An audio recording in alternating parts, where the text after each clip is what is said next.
이 방송은 맨체스터 유나이티드와 첼시의 비하 방송이 아닙니다.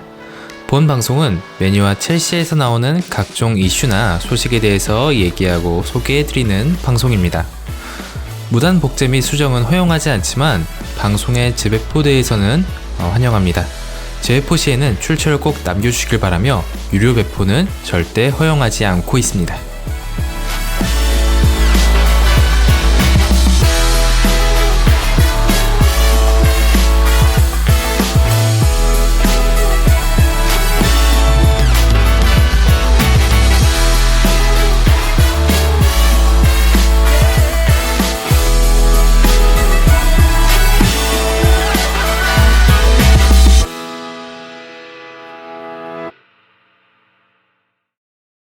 네, 맨유와 첼시 팬이 진행하는 저품격 축구 토크쇼 맹구와 첼붕이 2024년 2월 3일 오후 12시 10분 맹첼 진행을 맡은 저는 진행자 신윤수입니다. 이한규입니다.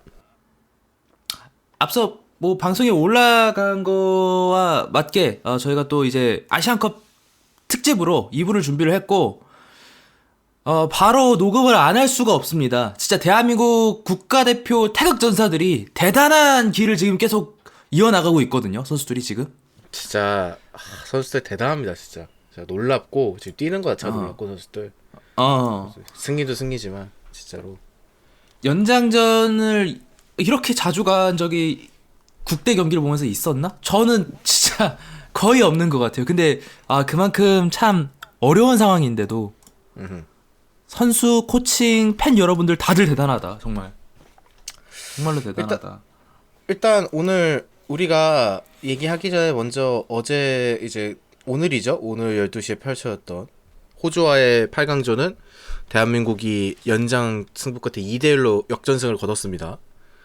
그렇습니다. 그래서 4강으로 진출을 했는데 우리가 일단 오늘 호주전도 호주전이지만 우리가 16강 전까지 이제 아시안컵에 대해서 얘기했고 이제 16강 이후로는 처음 녹음하는 거잖아요. 아시안컵에 대해서는. 맞아요. 그래서 사우디전과 호주전을 좀 얘기해 보면서 대한민국 대표팀이 좀 어떤 모습을 보여주는지 얘기해 보면 좋을 것 같은데. 네네. 일단 먼저 사우디전. 우리나라가 이제 16강에서 만치니의 사우디를 만났었죠. 예. 만났었죠.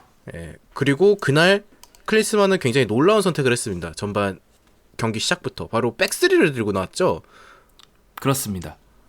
일단 클리스만 체제에서 처음 쓰는 거고 벤투 체제에서도 굉장히 오랜만에 벤투 체제까지 포함한다면 그거 포함해도 이제 오랜만에 보는 백스리였는데 사실 경기 끝나고도 그렇고 경기 시작 전에도 그렇고 굉장히 좀 논란이 있었잖아요. 백스리에 대해서. 맞아요. 시윤수 진행자는 좀 어떻게 보였어요? 벤투의 클리스만의 백스리.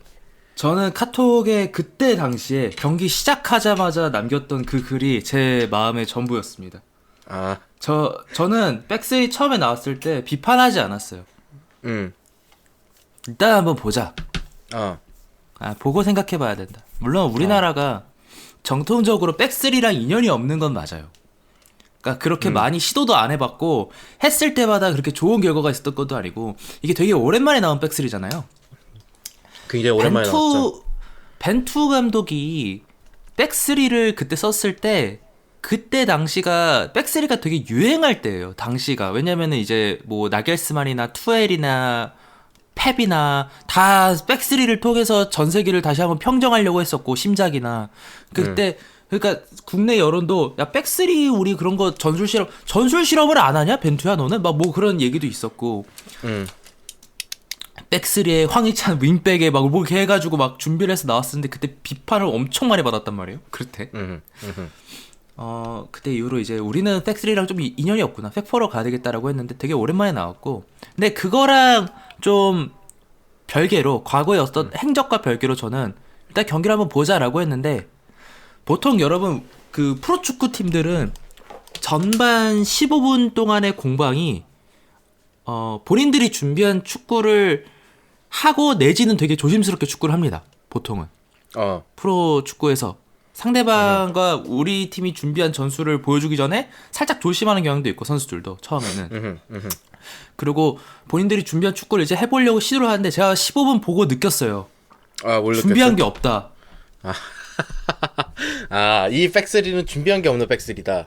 그냥 실점 나오기 싫어서 어.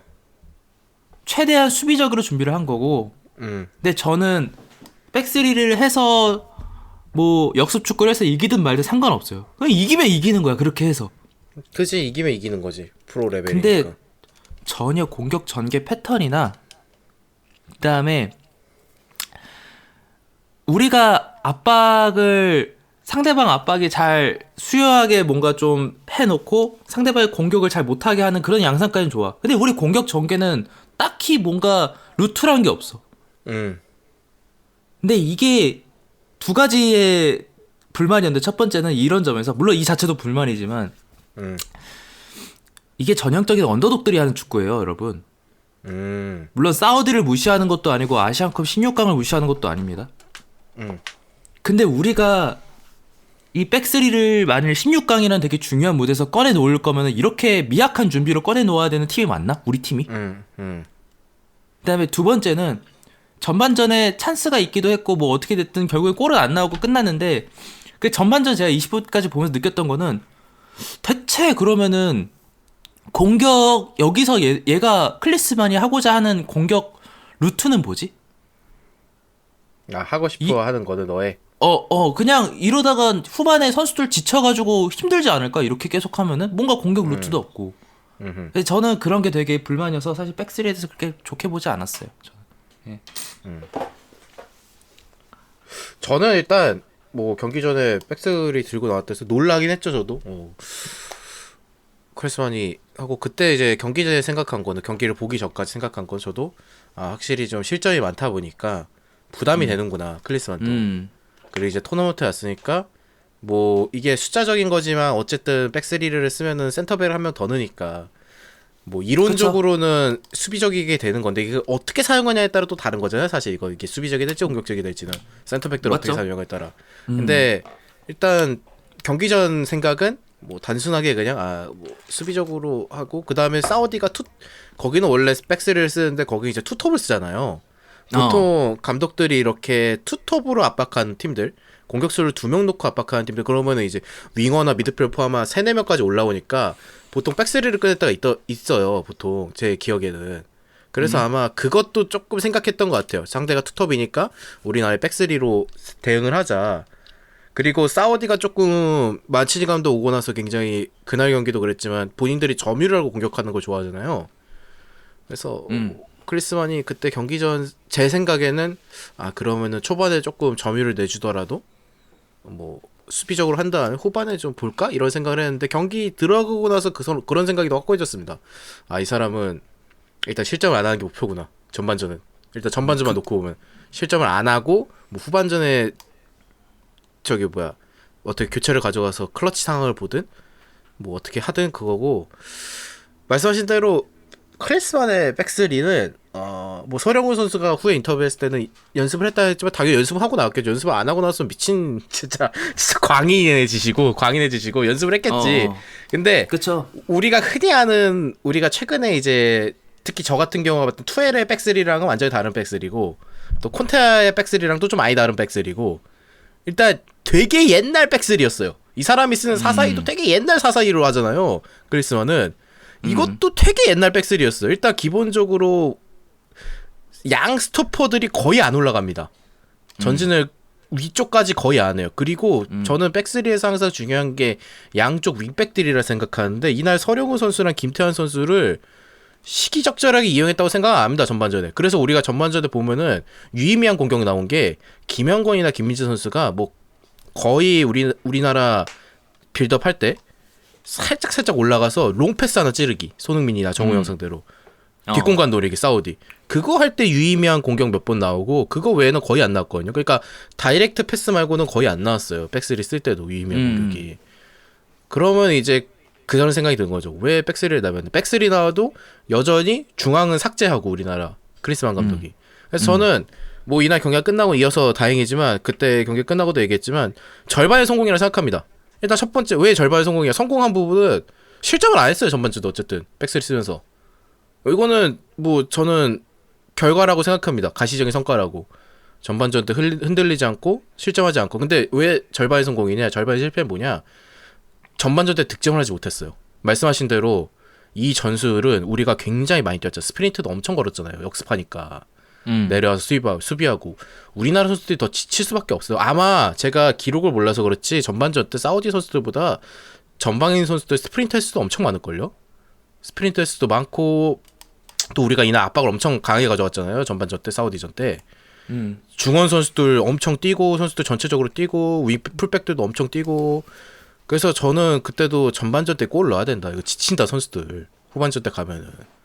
그리고 우리가 당시에는 호주전 앞두고 있었으니까 연장을 가면 안 된다. 호주 이제 어쨌든 인도네시아 좀 편하게 이고 올라왔으니까 그런 생각이었는데 좀 백스리는 아쉬운 부분도 있었고 그래도 저는 그래도 가시적인 부분도 있었다고 생각합니다.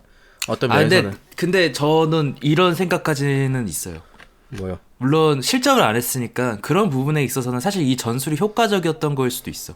그리고 옛날 백스리고 옛날 뽀백이고 뭐 그런 거 사실 4-4-1건 사실 저는 이기면 다 장땡이라고 생각하는 사람입니다. 그딴 게 어딨어. 옛날 전술이란 게. 옛날 전술 다 돌고 도는 때도 있는 건데. 실제로도 그렇고. 근데 사실 저는 이 45분이 너무 아까워요. 결국 뽀백으로 변환했잖아. 후반전에 선제골을 좀 1인 시점에 했으니까. 나는 사실 이게 실점을 안 한 거에 고무적이라고 보기에는 되게 시간이 아깝더라고. 그 경기 쭉 보고 있는 그 시간이 되게. 그러니까 이 전술이 무의미하다라고 말하기 이전에 45분간에 우리가 보여줄 수 있는 게 더 제한되게 한 것 같아요. 저는 백스리가 사실은 한정되게. 왜냐면 좋은 선수들은 분명히 있어요. 여러 번 얘기하지만. 근데 과연 뭐 이게 결과론이죠. 사실 어렵게 이겼으니까. 근데 좋은 선택이었을까? 클리스만의 이 백스리가 참 의구심이 듭니다. 이거에 대해서. 이 클리스만의 백스리가 백스리에서 가장 큰 문제점은 김민재 선수의 장점이 죽는다는 거예요. 제가 생각하기에 김민재 선수를 가운데 스토퍼로 썼잖아요. 근데 가운데 스토퍼로 쓰는데 엄청 내렸어요. 후방 빌드업 할 때도. 근데 김민재 선수의 장점은 전진하고 올라가서 그 사이사이 공간에 패스를 하거나 다이렉트한 패스를 줄 수 있는 건데 한 번에 가운데 백스리에서 가운데 스토퍼로 쓰는 것도 뭐 나쁘지 않은데 근데 가운데 스토퍼 쓰는데 약간 스위퍼처럼 썼거든요. 내려앉아가지고 그러면은 김민재 선수 장점이 나올 수가 없죠. 저는 그게 제일 불만이었습니다. 뭐 공격 전개나 이런 것도 불만이었는데 왜 김민재라는 자원을 저렇게 낭비하지? 백스리에서 차라리 오른쪽 스토퍼로 박아놓으면은 뭐 이날 이 백스리가 진짜 스토퍼들이 많이 올라가지 않았어도 더 유의미한 패스들이 나오지 않았을까. 물론 정수영 선수도 잘했습니다만 이날 나와가지고 오른쪽 스토퍼로 그리고 아까 불만이었던 것처럼 양쪽 윙백들 풀백들을 제대로 이용하지 못한다는 거. 물론 뭐 지금 선영우 선수나 김태환 선수의 폼에 대한 비판도 있겠지만 저는 이 두 선수 진짜 많이 뛰고 지금 진짜 열심히 한다고 생각하거든요. 뭐 이따가 호주전 때도 얘기할 거지만 그런 거고 또 이제 우리 중앙을 좀 삭제했다는 것도 아쉬운 거고. 근데 뭐 어쨌든 이날 전반전 이렇게 넘어가고 후반전 때 너무 이른 시점에 실점을 했잖아요. 후반 시작하자마자. 그래서 근데 우리나라가 이번 아시안컵에서 좀 그런 경향이 있습니다. 후반 시작 직후에 약간 어수선할 때 실점을 허용한 경우가 왕왕 있어요. 왕왕. 말레이시아전도 좀 그랬고 바레인전도 그랬고 사우디전도 그랬고 후반 시작하자마자 약간 좀 어수선할 때 이날 근데 사우디가 득점할 때 너무 그 리턴 패스를 너무 잘 줬어요.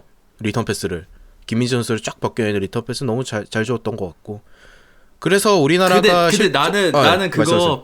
패스 사실 보고 있으면서 느끼는 건데 그거 약간 아다리인 것 같아. 내가 봤을 때 걔 패스한 게 아니야. 운이 좋았든 뭐든 그 정도 퀄리티는 뭐 아다릴 수도 있고 모를 수도 있겠지만 솔직히 말해서 저 깜짝 놀랐어. 야 이렇게 벗겨낸다고 패스로? 완전 월클인데 이 정도면?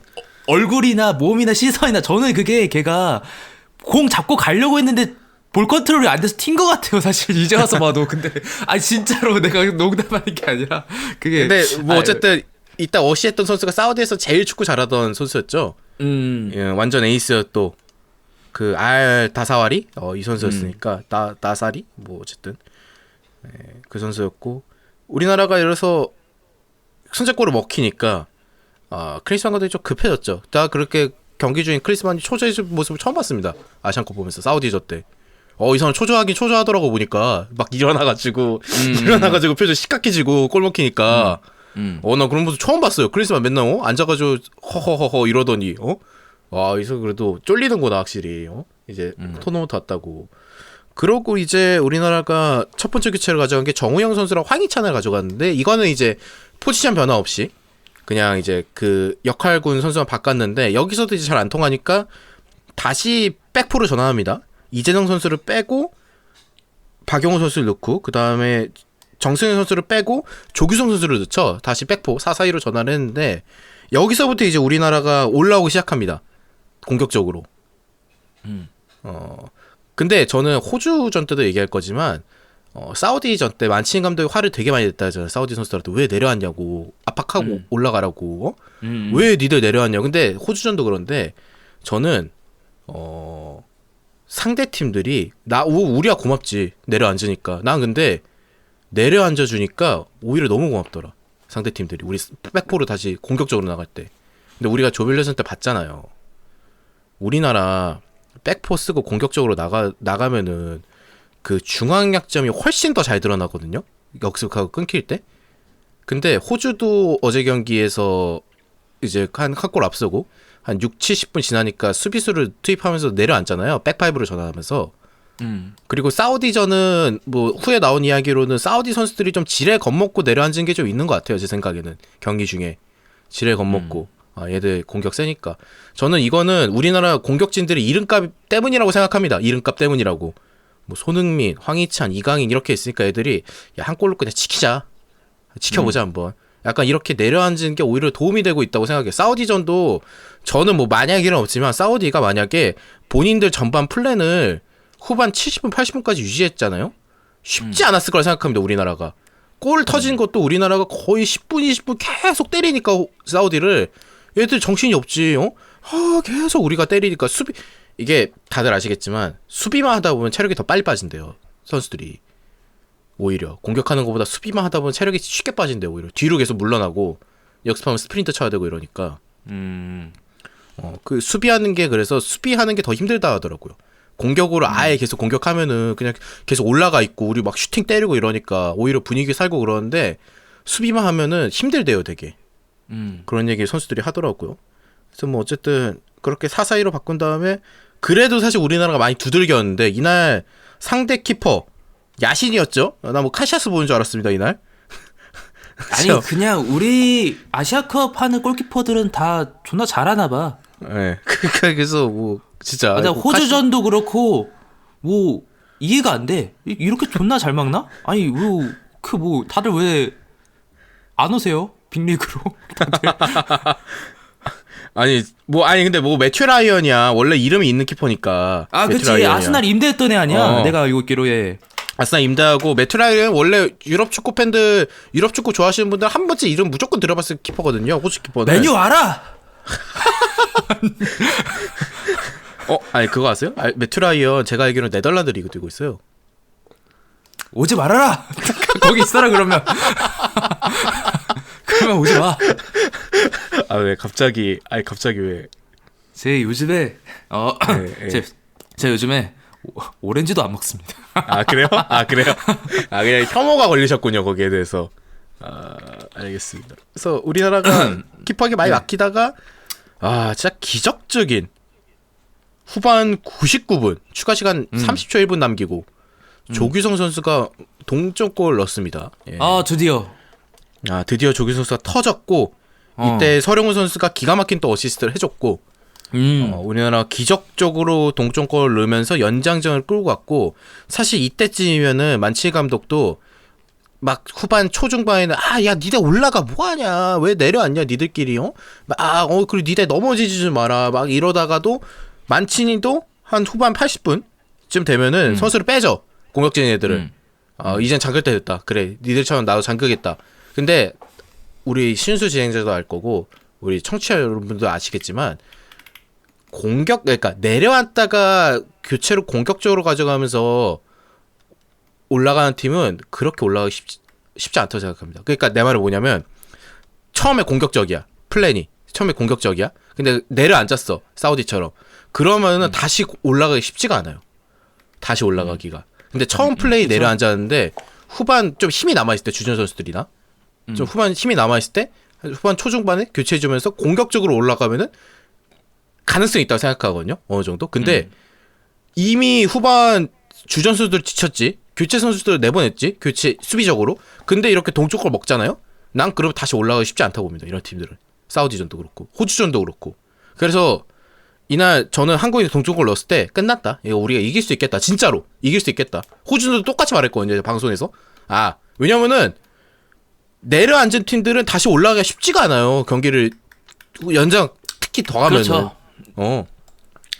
그리고 얘네가 뭐 우리나라보다 기술적으로 진짜 엄청 뛰어난 것도 아니고 선수들 개개인이 그럼 더더욱 올라가 쉽지가 않습니다. 그래서 이 조규성 선수의 골은 물론 조규성 선수가 연장 후반에 이제 또 치명적인 미스를 하나 하죠. 거기서 이제 근데 그거는 제 생각에 좀 심리적인 요인이 있었던 것 같습니다. 선수가. 근데 뭐 두 번 실수하지 않나요? 그거는 한 번이 아니야. 예, 두 그거는 번이야. 근데 조규성 선수는 제가 뭐 프로 선수가 아니니까 뭐 그런 거에서 해드릴 말은 없는데 그런 말은 하고 싶어요.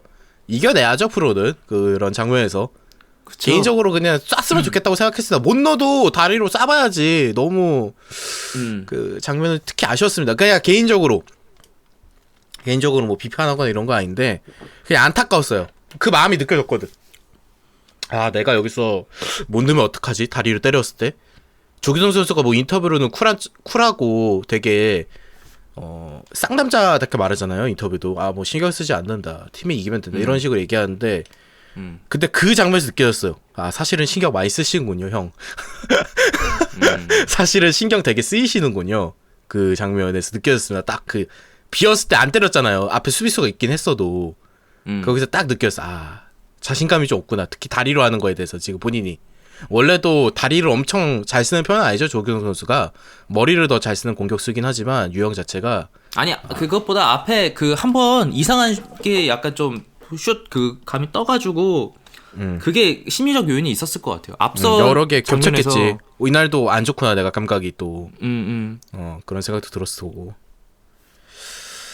뭐 어쨌든 조규성 선수의 골 그리고 연장전에 넘어와서도 계속 두들겼지만 사우디가 열리지 않았고 그리고 사우디가 간간히 한두 번 역습 나가는데 이날 조윤 선수가 잘 막아줬고 또 연장전 때 그래서 우리나라가 승부차기로 넘어온 다음에 승부차기에서는 조윤 선수가 다시 비켜뉴 다시 엄청난 모습을 보여주면서 두 번의 선방.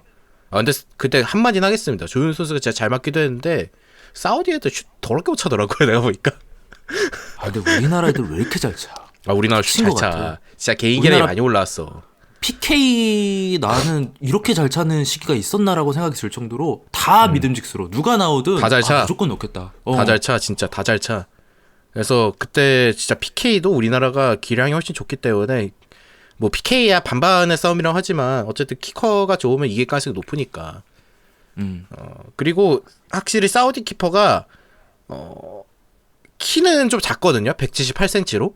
물론 키가 작다고 PK를 잘 못 맞고 키가 크다고 PK를 잘 막는 건 아니지만 확실히 오픈 플레이 상황보다는 필드 플레이 상황보다는 조금 아쉬운 점이 있더라고. 읽어도 좀 짧고 이러니까 첫 번째도. 근데 뭐 우리나라가 워낙 잘 찼으니까 슛을. 그리고 사우디 애들이 슛을 잘 못 차기도 하고 또 조윤 선수가 워낙 잘 맞기도 해서 그래서 우리나라가 사우디전을 1대1 승부차기 끝에 이겼고 이날도 이제 하나 볼 거는 만치 감독이 조기 퇴근을 하셨죠. 승부차기 보다가. 맞아요. 네. 어떻게 보셨어요? 조기 퇴근. 하면 안 되는 거고 아까 그 얘기 하셨잖아요. 왜 압박 안 하냐? 근데 뭐 저는 이 경기가 뭐 사실 저희가 동점골이 거의 늦게 나왔잖아요. 이미 교체가 다 끝난 시점에 나왔고 그죠. 뭐가 됐든 저는 이거는 만치니 감독이 되게 실패한 상황이라고 생각을 합니다. 그냥 이거 자체가 물론 제가 이 경기를 우리나라가 압도적으로 이긴 것도 아니고 거의 가까스로 이긴 거라 뭐 이렇게 으스댈 건 아니지만 만치니 감독이 만일 이 상황을 그러니까 제가 봤을 때 1대0 잠그는 건 그냥 저는 만치니 싫어요. 솔직히 말해서 그거는. 원래 후반에 좀 잠그죠. 만치니 감독은 1대0 되면은. 뭐 그런 것도 있고 어차피 뭐 사실 그때 우리가 불안했어요. 이거 거의 기적적으로 이긴 거랑 다름이 없어요. 사실 저희 개인적인 생각엔 실상 되게 어려웠으니까 그런 것도 있고 그다음에 두 번째로 공격 전개를 만일 연장전에서 계속해서 할 거였으면 그런 의지가 있었다라면은 제 생각에는 만치니 감독이 이 3백 고집을 버렸어도 되지 않았을까라는 생각 저는 그러니까 결국에는 본인은 전장 전반전 살짝 보고 아 이거 안 되겠다 그냥 뭐 승부차에 가자라고 한 건데 결국에 만치니 감독이 그 패배의 수를 뒀다고 생각해요 결과론적으로 그런 것들 보면은. 그리고 마지막에 나가는 것들까지 하면은 그냥 패자죠. 뭐 제가 좋아하는 감독님이지만 굉장히 그 루저 같은 행동이죠 이런 것들은. 뭐 네. 경기 끝나고 인터뷰에서는 아 이미 끝난 줄 알았다라는 얘기를 했는데 뭐 그건 말도 안 되는 얘기인 것 같고요. 그렇죠.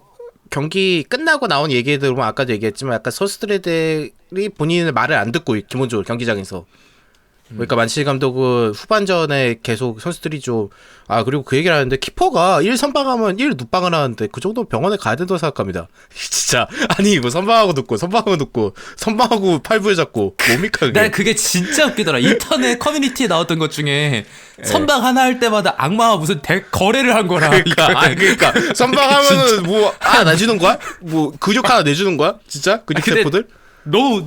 너무 잘 맞는 말이야. 진짜 그런 느낌. 진짜. 아니 나 그래서 신개념 그러니까 원래 중동 애들이 많이 눕긴 하잖아요 옛날부터. 그리고 올해는 아시안컵이 이제 추가 시간을 확실하게 적용하니까 이 눕방이 안 통해요 침대 축구가 이제. 근데 얘들 막 이상한 짓 하고. 그래서 좀 꼴불견이었는데 만치니 감독이 그거에 대한 불만도 있었다 하고 선수들이 너무 녹았다 초반부터. 그리고 아까 얘기했듯이 안 올라갔다 애들이 지레 겁먹어가지고 거기에 대한 불만도 있었는데 그거 뭐 자체도 하더라도 감독이 중간에 나가면 안 되죠. 예, 그래서 그쵸. 뭐 지금 사우디 현지에서는 여론이 안 좋고 경질 논의가 되고 있다라는 얘기도 있던데 뭐 그거는 뭐 제 알바는 아니고요. 그것이 뭐 제 알바입니까? 예, 뭐 안 됐다고 싶고 사실 이날 경기는 연장전까지 다 포함하면 우리나라가 워낙 또 후반 막판에도 좋은 계속 몰아붙였기 때문에 우리나라가 거의 XG값이 4가 나왔어요. 이날 경기는 3, 4가 나왔어요. 그래서 이날은 사실 사우디 급파에도 좀 막혔던 경기라고 볼 수도 있겠고 사우디 같은 경우는 전반 준비는 잘했지만 후반에 오히려 선제골 넣고 좀 내려앉은 게 아마 저는 느끼기에 그들의 패착이라고 보여지고 우리나라가 좋았던 점은 역시 투지 선수들의 투지 끝까지 포기하지 않은 집중력 호주전도 마찬가지지만 선수들이 정말 끝까지 포기하지 않은 게 이런 사우디전 승리를 만들어냈다고 생각합니다. 예. 그래서 뭐 근데 이 경기 되게 아이러니하게 웃긴 거는 경기 끝나고 이 만치니 클리스만 이번 아시안컵 연봉 1, 2위거든요. 이 두 그죠. 사람이 그죠. 경기 끝났는데 둘 다 여론이 안 좋아. 둘 다 여론이 안 좋아. 만치는 중간에 나가고 저기 클리스만은 경기력 개똥망이고 욕 나는 뒤지게 먹고 조규성 골 넣고 얘 엄청 좋아했잖아요. 약간 울컥하더라고요. 동쪽골 넣고 조규성 선수가. 그래서 제가 그거 보고 진짜 쌍욕했어요. TV 보다가 클리스만이 좋아했다고? 클리스만 엄청 좋아했지. 클리스만 좋아하는 거 보고 클리스만한테 엄청 쌍욕했어 순간적으로. 왜냐면 아씨 이거 좋아할 때 아니야 지금 빨리 하면서 아니 좋아 사람이니까 좋아할 수 있는데 지금 정신 차려야지 지금. 네, 지금 연장 받을 수도 있고. 귀엽더라고 보니까 내가 보니까. 근데 난 그거 감독이야 진짜. 근데 난 그거 너무 화나더라 솔직히 말해서 그때 뭐? 웃을 때 이 사람이 웃을 때 클리스만이 웃을 때. 아니 그 호수전 때 얘기할 건데 클리스만 감독 영화 감독이라 생각하시면 편합니다. 진짜. 뭔 소리예요 그게? 영화 감독. 영화 감독이잖아. 축구 감독이 아니라 영화 감독이야. 하나에 지금 러닝 타임도 딱 영화예요. 지금 우리 2시간 반, 3시간 러닝 타임 지금 영화 감독 마냥 하고 있거든요. 진짜 대단한 양반입니다. 예. 클리스만에 대한 얘기는 호주전 때 조금 더 얘기해보고 그래서 이제 사우디전 우리가 이기고 호주로 넘어갔습니다. 호주전을 이제 8강전 때 8강전 때 호주와 이제 싸웠는데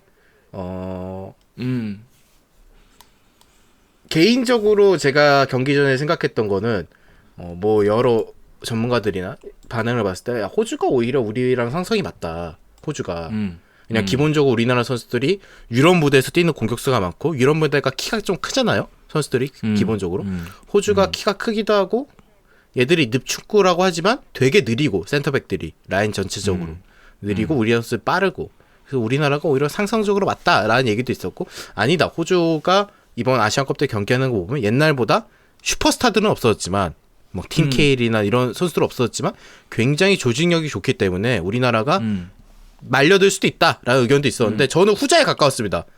후자에.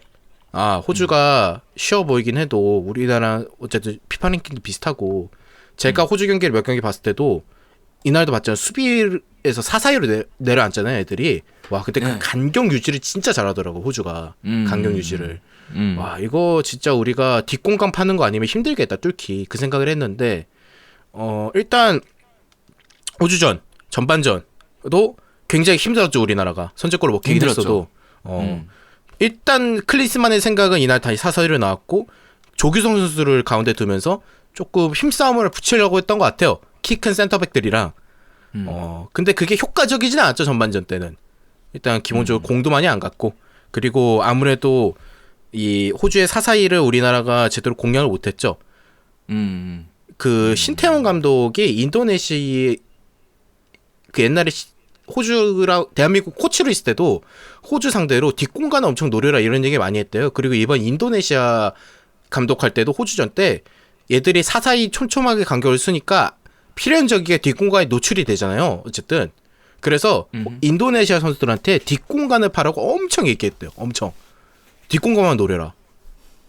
뒷공간만. 근데 우리나라가 전반전 땐 그게 잘 안 됐던 것 같아요. 뒷공간 노리는 게.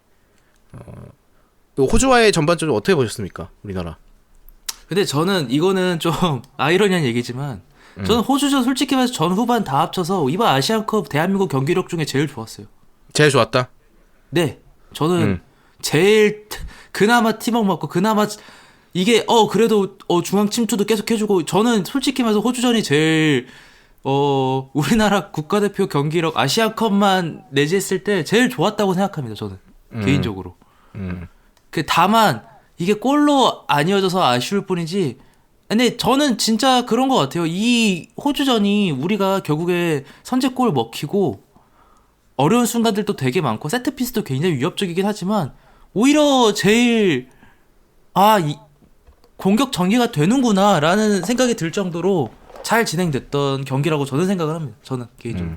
예.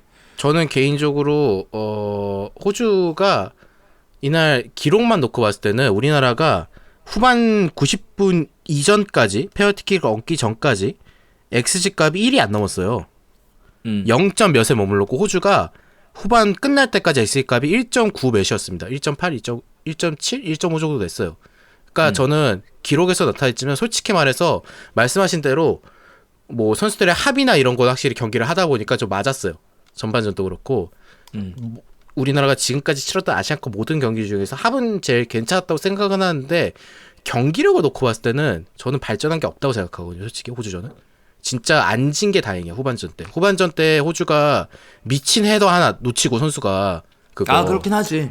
그리고 조현 선수가 몇 개 막아줘서 우리나라가 이긴 거지. 전반도 그렇고 저는 이런 식으로 준비하면 안 된다고 생각합니다. 4강도 그렇고 결승도 그렇고 지금 그냥 제가 뭐 클리스만 감독을 비판하는 게 아니라 선수들 합이 맞아서 그냥 경기력이 올라오고 있는 느낌이 있어요. 그냥 선수들 합이 맞아가지고 선수들 합이 맞고 그냥 공격진들이 점점 합이 맞고 우리나라가 그리고 뭐 컨디션이 이날 경기 괜찮으니까 경기적으로 좀 잘 풀리고 이런 거지.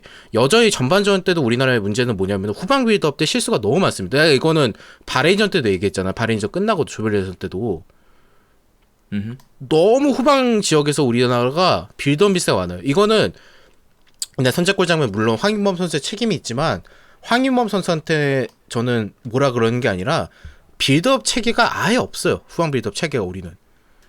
선수들한테 너무 많은 부담이 있어. 빌드업 나갈 때. 간격은 벌어져 있지 선수들끼리. 또 상대 압박 들어오는데 우리나라는 같이 안 들어오죠.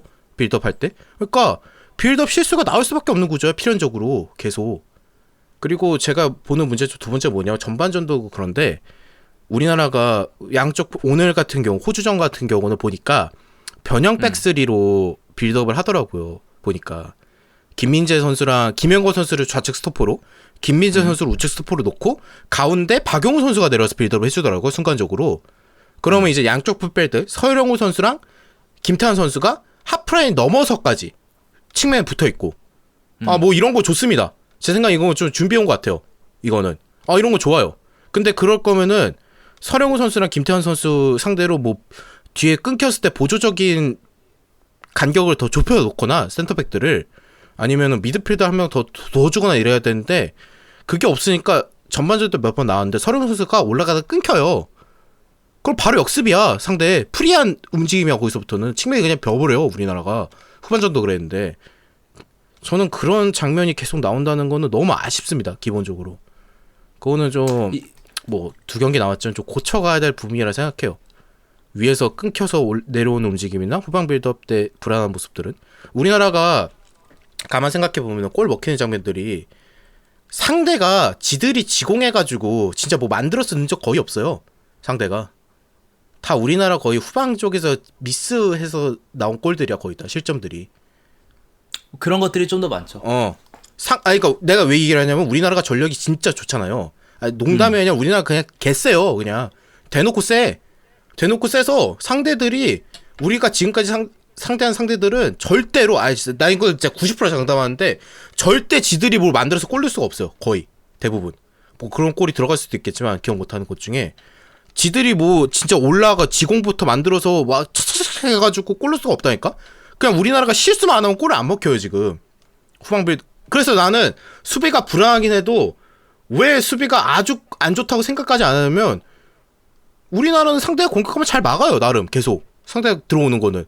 근데 우리나라가 이제 후방 지역에서 미스가 나거나 아까 얘기했듯이 양쪽 풀백들이 올라가 있을 때 끊기는 장면, 그런 장면에서 계속 실점이나 위기 상황이 발생하기 때문에 이게 아직도 안 고쳐진 게 참 안타깝습니다. 호주전도 이게 안 고쳐진 게 진짜 안타깝다고 생각해요 개인적으로는. 근데 저는 이게 수비 체계는 뭐 변화가 필요할 수도 있다고 생각을 하지만 기본적으로 우리나라 선수들이 실수로 인해서 득점 애들이 나오는 것들이 분명 있죠. 분명 우리가 실점을 하는 그런 경우도 있죠. 근데 제가 아쉬운 것들 중에는 크게 두 가지인데, 첫 번째는 우리나라가 상대들이 막 이렇게 막 만들거나 아니면 뭐 사실 뭐 크로스 같은 것도 사실 만드는 거니까 크로스 같은 걸로 만들어서 이제 공격 찬스를 만들거나 그런 것들 막아내긴 해요. 근데 솔직히 잘 막아내는 건 아니에요. 되게 어렵게 막아내는 순간들이 되게 많단 말이에요. 그러니까 결론은 같은 것 같아요. 수비 체계 같은 것들은 선수들이 같이 잘 만들어갈 필요가 있는 것 같고, 이런 것들은 그 다음에 코칭 스태프들이 좀 조정을 해줘서, 사실 어차피 야 우리 수비 체계는 이걸로 가자라고 쭉 가더라도 결국에 만나는 상대들마다 맨투맨으로 전술을 바꿔줘야 되는 거 저는 맞다고 생각을 해요. 근데 그런 점에서 코칭 스태프들과 감독님께서 좀 전략 선택을 좀 잘 해주실 필요가 있다라고 보고, 두 번째는 우리나라는 왜 그런 실수를, 상대방도 실수를 분명 했는데 지금까지 8강까지 오면서 왜 득점이 없었냐라고 하면 그건 사실 저도 몰라 할 말이 없어요. 그거는 그렇게 말하면 그러게 하면서 우리도 있긴 했어. 그런 순간이 너무 아쉽다. 뭐 그런 약간 저는 약간 그러고 마지막으로 하는 거지만, 사실 여러분 우리가 정말 어렵게 이겼고 호주전 저는 정말 감동적이긴 한데, 다시 한번 말씀드린 건 아니군요. 방송 중에 얘기한 적이 없으니까. 호주는 만만한 팀은 아닙니다, 여러분. 호주 굉장히 힘든 팀이죠. 네, 지금까지 만난 팀 중에 제일 힘들었던 팀인 것 같아요, 제 생각에는. 맞아요. 네. 물론 이따가 얘기할 거지만 전술적으로 우리를 제일 괴롭힌 팀은 4강에서 만난 요르단이 제일 괴롭혔던 것 같아요. 지금 돌이켜봤을 때는 전술적으로는. 근데 진짜 신체 조건이나 전력상으로는 제일 세니까 호주가 어쨌든.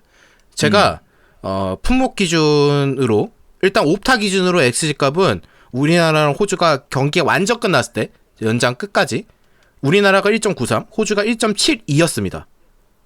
근데 이게 연장 들어가기 전에는 우리나라가 1점이 좀 안 됐고, 아까 얘기했던 호주가 1.67 정도 됐어요. 1.72가 됐어 호주가. 왜냐면은 자 전반전 보면은 전반전 때 점유율이 우리나라가 7대 3을 앞섭니다. 근데 우리나라 슈팅이 빵개예요. 빵개예요. 네. 패스도 엄청 많이 했어 우리나라가 전반전. 이거는 당연히 모두가 아시겠지만 공격이 효율적이지 못했다는 뜻이거든요. 그래서 제가 아까 말했듯이 전반전은 패스워크는 좋아요.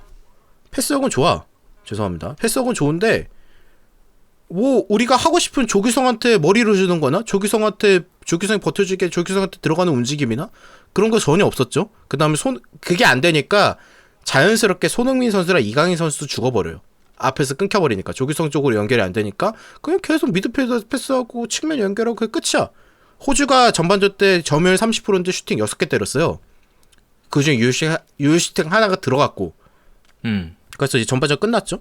패스도 말씀하신 듯이 대한민국이 전반전 때 패스를 284개 합니다. 패스 정확도 85%. 호주가 100개가 안 돼요. 패스가 전반전 때. 95개예요. 95개. 정확도 70%밖에 안 돼요. 호주가. 근데 전반전 가만히 생각해 보세요.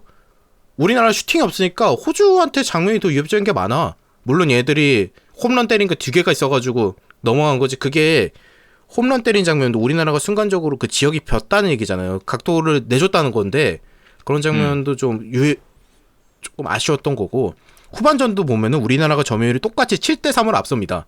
근데 호주가 슈팅이 7개, 우리나라가 3개예요. 후반전도 잘한 게 아니야. 진짜 나는 이 말을 그래서 왜 하고 싶냐면, 지금까지 대한민국 대표팀은 선수빨로 이기고 있습니다. 선수들의 진짜 투지, 진짜 넘치는 근성, 진짜 선수들이 진짜 너무너무 열심히 뛰어서 이기고 있는 거지.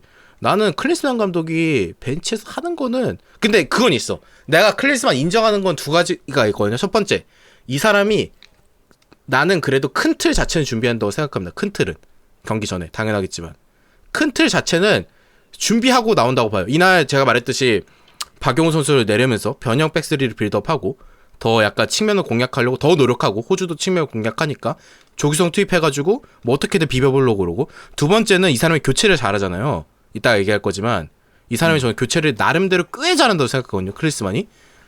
이 사람이 실제로 본인이 축구를 잘해서 그런지 몰라도 경기 흐름을 읽는 거는 전 뛰어나다고 생각해요. 경기 흐름 자체는. 경기 후반이나 이럴 때 우리 약간 불리하네? 약간 좀 바꿔볼까? 이런 거는 좀 꽤 잘한다고 생각해요. 그래서 어쨌든 다시 기록으로 넘어가자면, 그리고 이건 품목 기준이긴 합니다만 품목 기준으로는 호주가 후반전 때 빅찬스 미스를 4개나 범했습니다. 4개나. 전반전 때 얘네 하나 많이 범했고. 날렸죠. 예. 전반전 때 하나 범했고, 우리나라는 슈팅 3개 중에 하나가 들어갔고, 후반전 때 그게 아마 PK겠죠. 예. 그리고 또 다시 한번 패스는 우리나라가 후반전 때도 300개를 넘게 했어요. 310개. 정확도 86%. 호주가 113개. 정확도 70%. 전반전이랑 후반전이랑 둘이 똑같은 컨셉으로 축구를 했어요. 똑같은 컨셉으로. 정확도도 비슷하고 패스 개수도 비슷하잖아요. 똑같은 컨셉으로 축구했는데 후반전 때 우리나라가 진짜 막판에 PK라는 정말 좋은 찬스를 얻어서 골을 넣고, 조윤우 선수의 선방과 호주 선수들의 날림으로 인해서 이 경기를 연장전으로 끌고 갈 수 있었던 거죠. 정리하자면 기록만 보고 봤을 때는. 그리고 이제 제가 아까 사우디전 때는 얘기한 건데, 제가 말했잖아요. 호주도 백파이브로 바꾸잖아요. 후반전 때. 공격수 빼고 그 멀대 같은 하나 더 집어넣잖아. 얘들은 키가 왜 이렇게 커? 스위스들이 진짜 뭐 2m씩 되던데? 다들? 아 진짜 키가 너무 크던데? 나 그 교체로 들어오네 뭐 깜짝 놀랐잖아. 비사진가 뭔가 엄청 크더라. 교체로 들어오는데. 그래서 걔들 들어오면서 바깥한테 제가 말했잖아요. 이렇게 호주처럼, 물론 얘들이 지공을 펼친 건 아니지만 어쨌든 더 내려앉은 거잖아. 나가다가 내려앉은 팀이 골 먹히잖아요. 못 올라간다니까. 지쳐가지고 못 올라가. 오히려 연장전 때 물론 얘들 퇴장도 있었지만 연장 전반 때 그리고 연장 후반 때 호주가 슈팅이 아예 없습니다. 아예 X예요. X. 그리고 점유율 우리나라가 더 높아져서 연장 전반 점유율은 87%, 연장 후반은 77%입니다. 이거는 아까 얘기했듯이 우리나라는 동점골을 넣은 이후부터 저는 이 경기 호주전 역시 이겼다고 생각했어요. 동점골 넣은 순간부터 이건 끝났다. 호주 못 올라, 절대 못 올라온다. 절대 못 올라온다. 그리고 제가 경기 전 오프닝 때도 얘기했었는데, 호주가 저는 멀티골을 넣을 수 있는 팀이라고 생각을 안 해봤어요. 얘들은 절대 멀티골을 못 넣어요. 제 생각에. 절대는 아니지만 굉장히 높은 확률로 멀티골을 넣기 힘든 팀이기 때문에 우리나라가 충분히 그런 부분에서 가능성이 있다. 조금 이제 득점만 살아난다면. 다행스럽게도 우리나라 선수들이 정말 열심히 해주는 덕분에 이겼는데, 뭐 기록적으로 이렇게 정리할 수 있을 것 같습니다. 정리하자면은 전후반은 우리나라가 조금 이제 전술적으로 밀리고 좀 안 좋았지만, 그래도 동쪽골 넣은 이후에는 많이 몰아붙였다. 우리나라가. 체력적 우위를 바탕, 또 애들이 수적 우위를 바탕으로 많이 몰아붙이면서 이길 수 있던 게 아닌가라는 생각을 해봅니다. 이게 그걸 얘기를 해봐야 될 것 같아요. 우리가 여기 호주전을 좀 깊게 얘기하기 전에 연장전 내지는 들어가는 그 교체에 대해서 좀 얘기를 해봐야 될 것 같은데, 저는 솔직히 말해서 클리스만의 교체에 따른 이 나오는 선수들 뭐 다 나올 수 있고 뭐 있는 선수들인데, 양현준 나올 때 처음에 되게 의아했습니다. 처음에. 조금 의아했죠. 한 번도 써보지 않은 전술이니까 이것도. 그래서 양현준이 그럼 어디로 가는 거야? 음. 처음에 그게 굉장히 의문이었는데 그냥 윙백으로 가더군요. 거의 윙어처럼 세웠죠, 양현준 선수를. 근데 위에 박아놓고. 이거는 제가 그냥 상상하는 건데 음. 양현준 선수 윙백 연습을 하고 나온 것 같아요. 제 개인적인 생각에. 어느 정도 이거는 제 연습한 것 개인적인 같다? 생각에. 그냥 내 개인적인 상상에. 음. 물론 그냥 내가 그렇게 상상만 하는 거고 실제로는 클리스만이 그렇게 준비 안 하고 그냥 임기응변으로 한 거일 수도 있어요. 얘로 가서 흔들어라. 양현준 흔들면 진짜 장난 아니게 흔들거든 얘가 진짜. 그지. 그래서 양현준 그렇게 투입한 거일 수도 있겠는데 사실 어떻게 보면은 사람들도 쉽게 생각하기 어려운 포인트란 말이에요. 그 양현준을 그쪽에 그 타이밍에 기용하는 거는. 근데 저는 반대로 그런 생각도 해봅니다. 아 윙백 연습을 혹시 했었나? 대표팀에서 혹시. 근데 양현준 저는 말씀하세요. 네. 경기 끝나고 그냥 경기력을 보니 진짜 연습한 거 아닐까라는 어떤 그런 상상을 했습니다. 아 진짜 연습했을 수도 있겠다 얘가. 근데 제가 봤을 때는 거의 비대칭적으로 양현준 선수 올렸었잖아요. 그냥 공격적으로. 거의 올라갔죠. 예. 거의 윙어처럼 박아놨다고 생각하는데 양현준 선수가 경기 끝나고 이제 믹스존 인터뷰에서는 그 얘기를 했어요.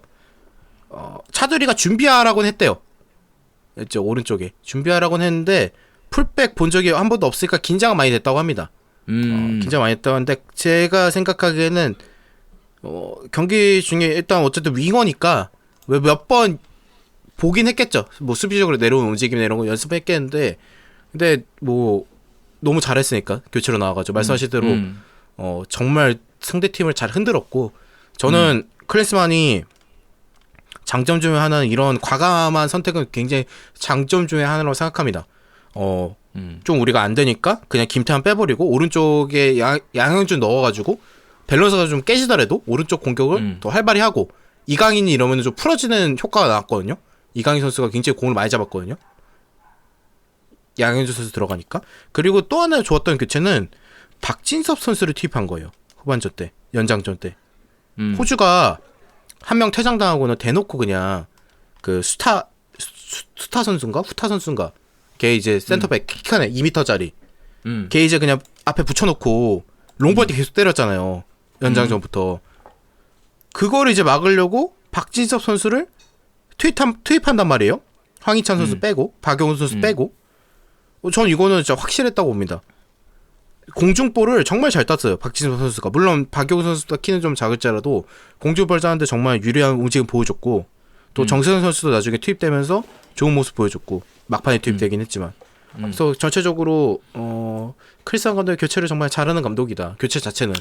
덧대서 설명을 하면은 네 말씀하시죠. 쭉 말씀하시죠. 그래서 경기 보는 눈은 있다 확실히 감독으로서.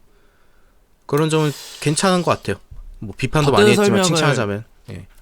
덧대서 제 생각을 좀 부연하자면은 양현준 선수가 들어오면서 이강인 선수랑 손흥민 선수가 좀 더 중원으로 좀 더 들어올 수 있게 유기적으로 활동 범위를 좀 더 변경을 할 수 있게 된 것 같고 그런 부분에 있어서 그 다음에 그러니까 이게 약간 그런 거예요. 이게 약간 지금 결과적으로 교체를 굉장히 잘한 건데 근데 사실 보고 있는 사람들 입장에서는 후반전이 다 끝나가는데 교체 카드를 다 쓰진 않았단 말이에요. 이 사람이. 세 번의 기회만 다 썼을 뿐이지 이 사람이 그냥. 그래서 더 안 바꿔도 되는 거야? 라는 생각이 들지만 결국엔 결과론적으로는 잘 바꿨어요. 결과론적으로는 연장 때 결국 선수들을 바꿀 수 있었고 참 이런 걸 보면 참 아이러니한 것 같습니다. 결과적으로 되게 좋은 교체술이고 용병술이고 대단한데 또 과감하기도 한데 외줄타기 약간 그런 느낌처럼 또 영화 감독이라니까 기승이 별로라도 전결은 완벽하잖아.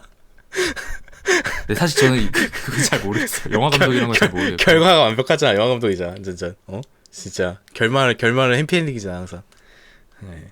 그래서 뭐 이날 말씀하신 대로 굉장히 힘든 경기를 했고 그 페어티킥 얻는 장면도 사실 진짜 손흥민 선수가 끝까지 밀고 들어가서 PK 하나 얻어냈고 그리고 PK도 보니까 손흥민 선수가 원래 크리스만 감독을 차락을 했는 황희찬 선수가 자진했다면서요? 차겠다고 저희가. 또 자진했어? 대단합니다 진짜. 대단한 배짱입니다 진짜로. 깡이 대단하네. 진짜 대단한 깡입니다. 진짜 아무나 못 따라할 깡인 것 같아요, 진짜로. 와, 거기서 그냥 자기가 차겠다. 실패하면은 국민 역적이 되는 그 순간에 대단한 것 같고. 그 다음에 손흥민 선수의 프리킥이야. 뭐 그냥 말할 필요가 있습니까? 그 손흥정 감독님한테 죄송하지만 손흥민 선수는 월드 클래스가 맞습니다. 제 생각엔 월클입니다. 손흥민 선수 월드 클래스 맞습니다. 이렇게까지 대표팀에서 프리킥으로 득점 많이 한 선수 저는 본 적이 없습니다. 아 있겠죠. 분명히 더 있을 텐데. 득절 네. 많이 하는 것도 많이 하는 건데 그 상황에서 그 클러치를 하는 선수는 우리나라에서 그동안은 쉽게 보지 못했던 요인 것 같아요. 이 클러치 자체가 공격수가. 그게 또 각이 그렇게 좋은 각도 아니야. 나는 사실은 각 보고 이강인이 살짝 밀어줄 수도 있겠다. 그 뭐 생각도 그런 생각할 했어. 수도 있죠. 예.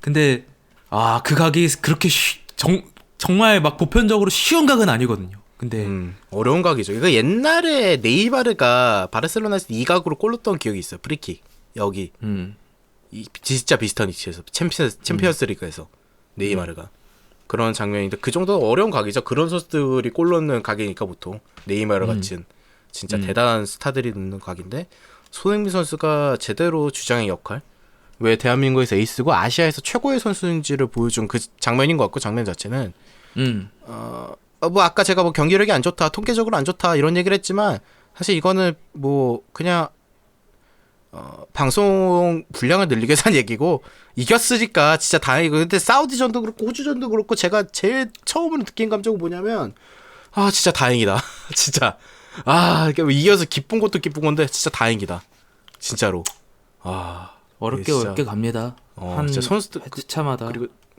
그리고 선수들이 진짜 너무 열심히 뛴다 진짜로 너무 열심히 뛴다 선수들은 진짜 박수 받아야 될 것 같아. 이 진짜. 아시안컵이 어떻게 끝나든 그냥 박수 받고 그냥 그죠. 선수들 진짜 따뜻하게 맞아주는 게 맞는 것 같아요. 뭐 그리고- 이제 우승을 목표로 하고 있긴 하지만. 예. 제가 뭐 조별리그 끝나고 막 클린스만 나가야 된다 이런 얘기했는데 그냥 이왕 이렇게 된 거 아시아컵 우승하고 4강까지 왔으니까 이제 우승하고 클린스만 감독님 그냥 쭉 하시는 게 나을 것 같아요. 왜냐면 우승하면은 이 사람은 나갈 수가 없어요. 우승하고 자른다는 건 말이 안 되고 우승하고 일단 월드컵 예선까지는 주는 게 맞다고 생각합니다. 아시아컵 우승 시키고 일단 뭐 어쩔 수 없죠. 우승 일단 했으면 좋겠습니다. 기분 진짜 진짜로 선수들이 너무 열심히 뛰어서 근데 우승 저는 목표를 하고. 뭐 클리스만을 응원하는 건 아니지만 어. 그냥 뭐 사실 축구라는 게 어떻게 되든 이기기만 하면 되는 거거든요. 예? 그래, 제 이기기만 하면 돼. 이건 제 개인 철학이에요. 솔직히 저는 스탯이고 뭐고 후반전 대한민국 경기력이 이번 아시안컵에 정말 좋은 수준이었다고 저는 생각을 할 정도입니다. 근데 이게 고무적인 건 뭐냐면요. 결국에 경기력이 좋아지고 있다라는 거잖아. 어떻게 보면 그냥 이건 내 주관 생각이지만 내가 보는 시점에서는 그러니까 결국에 호주전에서 호주라는 이 어려운 상대로 좋은 경기력을 쭉쭉쭉 올라가서 우리 양현준이라는 이런 좋은 카드도 결국에 보여줬으면은 4강 그다음에 결승전에서 고무적인 부분들이 분명히 있거든요. 그러니까 그런 부분들 잘 살려서 쭉 갈 수 있으면 저는 좋을 것 같아요. 네. 네. 어쨌든 저도 뭐 우리나라 선수들에게 조금 더 부탁하고 싶은 건 슈팅을 좀 과감하게 때려줬으면. 사실 이게 슈팅 개수가 적은 이유는 우리나라 선수들이 슈팅을 많이 안 때려서 한 것도 있어요. 크리스만 감독도 끝나고 인터뷰했을 때 그런 얘기를 했는데 진짜 선수들 뛰고 고생하는데 차라리 내가 한번 가서 뛰어봤으면 좋겠다라는 식으로 얘기를 했더라고요. 들어가가지고 그 얘기는 이제 조금 이제 답답하다는 거죠. 결정력이나 슈팅을 안 때리는 거에 부분에 있어서는 저도 개인적으로 그 얘기는 공감합니다. 선수들이 공감합니다. 조금 더 과감하게 슈팅을 때리고 왜냐면 우리나라 선수들 킥력 엄청 좋거든요. 킥력. 그리고 우리가 상대한 호주나 사우디 보면은 공간 나오면 바로 때리거든요. 걔들은 공간 나오면 그냥 바로 때려요. 홈런 쳐도 그냥 바로 때려. 왜냐면은 거기서 마무리를 짓고 내려가야지. 거기서 마무리 짓지 않고 뺏기면 또 역습이야. 그냥 거기서 또 역습이야. 그래서 저는 개인적으로 선수들이 그리고 때려가지고 세컨볼 찬스 나올 수도 있는 거고 그게 어떻게 될지 모르는 거니까 좀 더 과감하게 자신감 있게 다들 실력이야 뭐 아시아에서 넘버원이니까 좀 슈팅 과감하게 때려서 4강도 그렇고 결승도 그렇고 좋은 결과 있으면 좋겠고 호주전은 진짜 다시 한번 얘기했지만 선수들의 의지와 끈기로 대한민국이 승리하지 않았나 다시 한번 정말 박수받아 마땅하다고 생각하면서 호주전 얘기는 여기서 마치면 될 것 같아요. 그러니까 말씀하셨듯이 우리나라가 양현준 선수를 오른쪽 뭐 풀백으로 선발로 내보내는 건 말이 안 되겠지만 이거는 말이 안 되는데 교체 카드로는 공격적인 교체 카드로는 하나 발견한 거죠. 양현준이랑 카드를. 야 우리가 경기 불리하면 양현준 그냥 오른쪽 윙처럼 쓰면 되겠는데? 밸런스 깨지더라도. 그쵸. 이거 하나 발견한 거니까 또 좋은 발견한 것 같고 개인적으로는 우리나라 선수 조규성 선수는 조금 힘을 냈으면 좋겠습니다. 예, 힘을 좀 내가지고 다음 요르단전 때는 제 생각에 요르단전 때는 선발로 안 나올 것 같아요. 느낌상 제 느낌상 요르단은 이따 얘기할 거죠. 백스리를 쓰기도 하고 느낌상 안 나올 것 같은데 그때 제가 조별 예선 때도 얘기했지만 조규성 선수는 선발로 안 나와도 어쨌든 후반전에 나올 수밖에 없어요. 대한민국 이기지 않는 이상 쪼코로 나올 수밖에 없어. 사우디전도 그랬잖아요. 쪼코로 나올 수밖에 없어. 그때 골 넣어주면 됩니다. 스트라이커는 골로 응답하면 돼요. 결국은. 예. 그래서 골로 좀 응답해 주시길 바랍니다. 예. 그래서 호주전 이렇게 정리해 보면 될 것 같고. 우리나라 상대를 좀 보면 될 것 같아요. 4강에서 우리나라가 4강에서 우리나라가 만나는 상대는 조별 예선에서 만났던 요르단입니다. 요르단입니다. 다시 한번 요르단과 악연이죠, 악연. 예. 당시 2대1을 비겼죠, 조별 예선에서는. 야, 근데 진짜 가까스로 올라왔다, 얘네도. 얘네도 어렵게 올라왔다. 모든 경기들이 다 보니까 진짜 어렵게 올라왔네, 얘네도. 진짜. 요르단 같은 경우는 이라크와의 16강전이 정말 스펙타클했는데 이라크에게 선제골을 넣고 하지만 역전을 당했죠. 그리고 역전당했을 때 그 후세인 선수, 이라크의 현재 득점왕, 아시안컵 득점왕 후세인 선수가 잔디 먹방 세레머니를 하다가 퇴장을 당했죠. 경고 누적으로. 물론 그 전에 이제 세레머니 오래 끌어가지고 퇴장을 당했는데 그게 뭐 비하적인 의미가 있다고 하더라고요. 잔디 먹방 자체가. 그거는 이제 중동 쪽 일이라서 전 잘 모르겠는데 물론 심판이 그것 때문에 경고를 준 건 아니라고 합니다. 시간을 많이 끌어서 세레머니로. 그래서 경고 줬다는데 후세인 선수의 멍청한 퇴장이 있고 난 다음부터 이라크가 좀 밀렸죠. 수적으로. 그러더니 95분에 요르단이 역전골, 97분에 역전골, 95분에 동점골. 마치 우리나라의 16강, 8강 마냥 막판에 골을 몰아넣으면서. 근데 지금 아시안컵이 다 그래. 극장골이 엄청 터져, 아시안컵이 지금. 90분 막 이럴 때. 이거는 제 생각에는 추가 시간이 지금 많이 주어지잖아요. 전체적으로. 그쵸. 선수들이 집중력이 저하될 수밖에 없어. 90분 막판 이렇게 되면은. 그래서 저는 극장골이 더 많이 터진다고 생각하는데 어쨌든 요르단이 정말 힘겹게 3대1로 이기고 이날 요르단 선수들이 단체로 잔디 먹방 세레머니를 했습니다. 경기 끝나고. 예. 완전 완벽한 복수를 했죠. 이라크한테. 사실 이라크가 일본도 꺾고 이러면서 약간 우승 후보 다크호스를 꼽혔잖아요. 강하죠. 강하다 이라크 강하다 이랬는데 좀 어이없이 이라크가 무너졌고 그 다음에 요르단이 8강에서는 타자키스탄을 만났습니다. 돌풍의 타자키스탄. 돌풍의 팀이었죠. 타자키스탄도 벤투 감독의 UAE를 아랍에미리트를 승부 차이 끝에 꺾고 올라오면서 얘들 생각보다 좋은데? 라는 팀이었는데 요르단전도 선전했습니다. 선전. 굉장히 선전했어요. 하지만 역시 좀 약간 극복하지 못했다고 생각합니다. 전력 차이를. 선전했지만. 그래서 요르단이 1대0으로 타자키스탄을 꺾고 올라오면서 4강에 올라왔습니다. 자, 우리 또 신인수 진행자 요르단과 대한민국 경기 어떻게 예상하십니까? 일단 요르단과 승부 전체적인 향상 양방. 죄송합니다. 제가 생강차를 마시느라 죄송합니다. 쉽지 않죠. 일단 둘 다 우리가 흔히 축구 커뮤니티에서 하는 말로 모의 평가를 일단 보고 왔다. 모의고사는 보고 왔고 이제 본 수능인데 문제점이라고 하면은 우리가 져봤다는 거예요. 비교봤다는 거죠. 비교봤다는 거예요. 예, 죄송합니다. 네. 비교봤다는 거예요. 그러니까 이게 솔직히 말해서 비겼으면 둘 다 그냥 할만하다고 생각하는 거 아니야? 라고 하는데 제 생각에 요르단이 더 할만하다고 생각할 수도 있다고 봐요. 그런 점들은. 왜냐면 지금 김민재 선수가 옐로 트러블로 다음 경기를 못 나와요. 요르단전을. 못 나죠. 그 부분은 솔직히 말해서 지금까지 많은 선수들이 이제 그 선발 명단을 못 뛰는 상황들이 있었을 수 있는데 황희찬 선수의 부상이나 아니면 뭐 여러 가지 상황들이 있었을 수 있겠는데 우리 국가대표팀이 선수의 부재로 일어나는 가장 큰 위기일 수도 있겠다라는 생각이 듭니다. 왜냐면 사실 김승규 선수의 부상 이탈도 굉장히 크지만 그것도 굉장히 크지만 김민재 선수는 결국에 우리나라 수비의 핵이고 이 선수는 그죠? 이 선수는 수비 말고도 해주는 게 되게 많은 선수고 기본적으로. 되게 많죠. 그래서 이 부분을 요르단 입장에서는 기회다라고 생각할 수도 있겠다라고 생각이 들고 물론 다만 김민재 선수 말고도 좋은 선수들 많죠 우리. 예. 뭐 정수현 선수가 나올까지 크지만 좋은 선수죠 정수현 선수도. 정세 선수 좋은 선수고 뭐 저는 김지수 선수도 좋은 선수라고 생각합니다. 충분히. 예. 지수야. 네, 뭐 이거 제가 선발 명단 잘 모르겠고.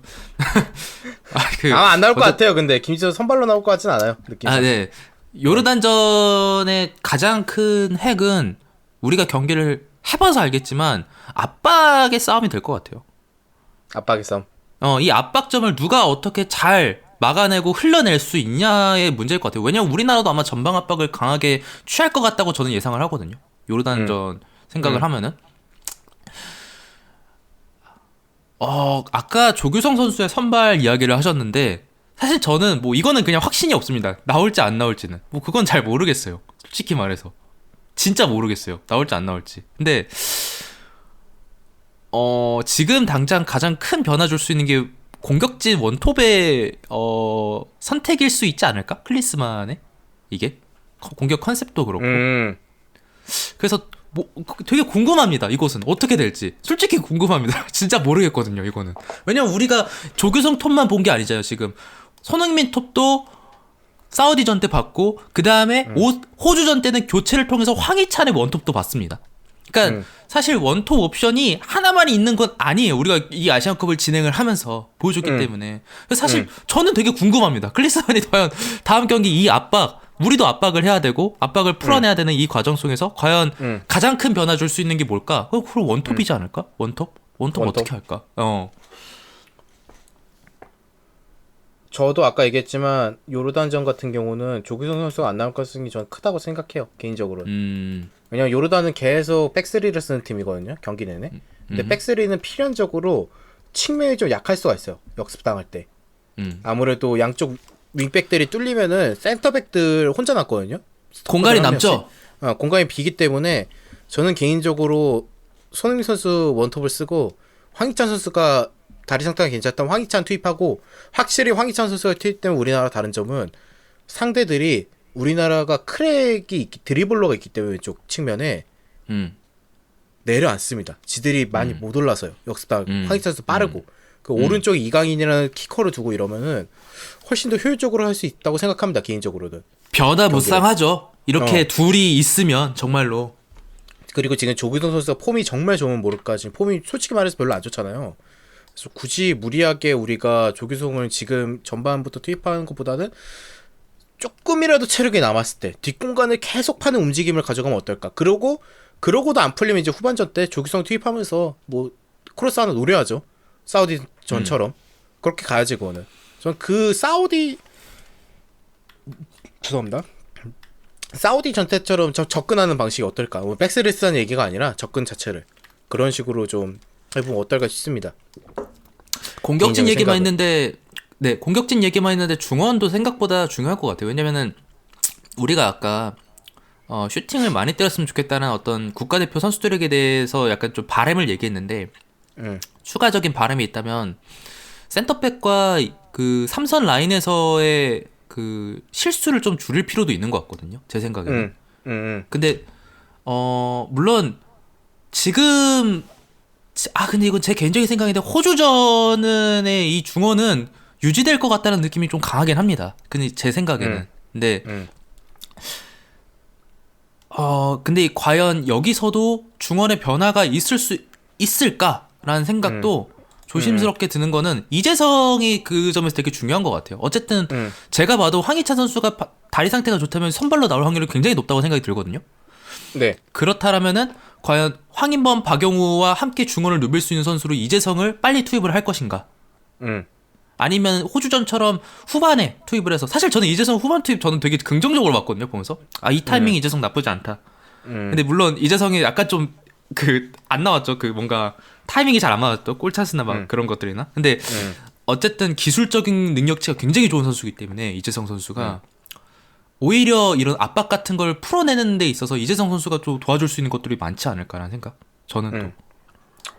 또 그래서 만일 아니면- 말씀하신 아, 것처럼 예. 네, 죄송합니다. 손톱으로 가신다고 하면은 손톱 만일 클리스만 감독님이 손톱으로 가신다고 하면은 이재성 선수가 그 넘버 10 역할을 등번호에 맞게 정말로 밑에서부터 같이 활동량과 기술로 쓸어 올라오는 그림도 있을 수도 있지 않을까라는 생각이 좀 들긴 합니다. 저는. 물론 그 생각도 해요. 호주전이 오늘 어쨌든 공격 나갈 때는 4-2-3-1처럼 나갔잖아요. 그러니까 공격 나갈 때는 4-2-3-1이 아니라 거의 3에다가 3-4-3 느낌이 났어요. 3-4-3 공격 나갈 때는. 아까 말했듯이 변형 백스를 박용수 선수를 내리고 서령우 선수랑 김탄수 측면에 붙여놓고 미드필더 2명에 양쪽 윙백에 약간 그런 느낌이 들긴 했거든요. 제 느낌상은. 근데 제 느낌상은 3-4-3도 아니다. 3-3, 3-3-4? 3-3-4 느낌도 좀 왔는데 아니면은 근데 어쨌든 손흥민 선수가 이날은 그동안 났던 4-4-2 투톱이 아니라 원톱 조규성의 손흥민 선수 약간 프리롤로 풀어놨잖아요. 중앙에 공미로. 호주전 때. 저는 그거는 굉장히 좋게 봤거든요. 그래서 말씀하신 대로 경기력이 좀 나아졌다고 생각도 해요. 팀 자체적으로. 원래 많이 서던 포지션에 각자가 있었으니까. 그래서 공격진 쪽에서 만약에 조규성가 선발로 나와도 조별리그 요르단전보다 괜찮을 거라 생각하는 점은 이 포메이션대로 나오면 저는 괜찮을 거라 생각합니다. 조규성이 나와도. 4-4-2로 나오면 좀 많이 힘들 것 같고 제 생각에는. 공격 나갈 때 4-4-2는 좀 별로인 것 같고 제 생각에. 물론 공격 나갈 때도 우리나라가 4-4-2를 쓸 때 약간 포지션이 그거였죠. 4-1 느낌이었죠. 4-1 느낌 공격 나갈 때. 네, 그런 느낌이 들었는데 요르단전도 뭐 손흥민 선수가 톱으로 나오면은 이재동 선수를 말씀하신 대로 좀 공격적으로 활용할 수 있을 것 같고 제 생각에는. 그럼 좋은 카드니까 이재동 선수도 분명히 위로 올라갈수록 더 장점이 발휘된다고 생각하거든요. 저는 이재동 선수가. 그래서 그런 점도 좋을 것 같은데 여러 옵션이 있으니까 제 생각에는 좀 컨디션 좋은 선수를 쓰면 될 것 같아요. 어떤 옵션이든. 그거는 저는 말하고 싶네요. 생각해보니까 요르단전 때 우리가 상대방의 배후 침투나 얘가 생각보다 빠르더라고. 내가 기억해보니까 얘가 좀. 그래서 우리가 그때 전반전 때 이제 양쪽 풀백 특히 이기재 선수 쪽 라인 쪽에서도 되게 어려움이 있었잖아요. 가끔씩. 그래서 뭐 3백을 쓰나 4백 뭐 이렇게 변형을 뭐 어떻게 쓸지는 잘 모르겠지만 이런 사이드 쪽의 수비적인 거에 대해서도 대표팀이 좀 고민을 해야 될 것 같습니다. 이게 만일 선수 선발이 될지는 잘 모르겠어요. 이 부분 선수 선발에 대한 문제점인지는 저는 잘 모르겠지만 그런 점도 좀 생각을 해봐야 되고 이런 얘기를 한 이유는 사실 이재성 선수는 황희찬 선수 그러니까 황희찬 선수를 빼라는 얘기는 아닙니다. 이재성 선수는 사이드 쪽에 있을 때 황희찬 선수보다 수비 가담적인 능력에서는 되게 더 뛰어날 수 있습니다. 사실은. 그러니까 이게 얘기를 하는 이유는 뭐냐? 황희찬 원톱도 어쩌면 클리스만 생각할 수도 있을 것 같아요. 제 생각에 그냥 이 개인적인 생각에. 황희찬 톱도 썼으니까 이번 대회에서도 호주전도 썼잖아. 황희찬 톱. 이재성 선수가 수비 가담 능력이 훨씬 더 좋은 선수라고 저는 생각을 하거든요. 그런 부분에서. 그래서 사이드 쪽에서 이재성 선수를 차라리 왼쪽 사이드에 두고 같이 좌측 풀백 선수와 함께 공수 가담을 서로 시프트하고 바꿔가면서 올라오고 오버래핑하고 중원에서 황희찬이 하고 손흥민은 말씀하셨던 것처럼 호주전 때처럼 프리롤로 중원에서 수비와 공수 간격을 같이 이끌어가는 그런 리더 역할로 올라오는 것도 클리스만은 고민할 수도 있다. 그런 부분들. 고민할 수도 있다.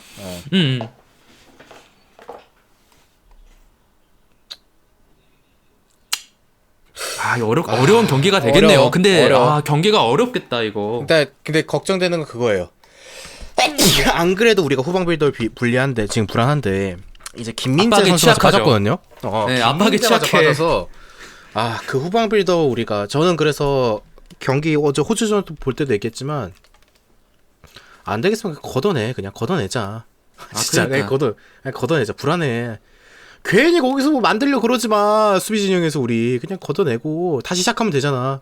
공 금방 뺏어올 수 있으니까 우리나라가. 그래서 개인적으로 조금 안전하게 이때 김민재 선수가 물론 지금 제 생각에 김영권 선수 폼이 미쳤습니다. 패스 질이나 이런 게.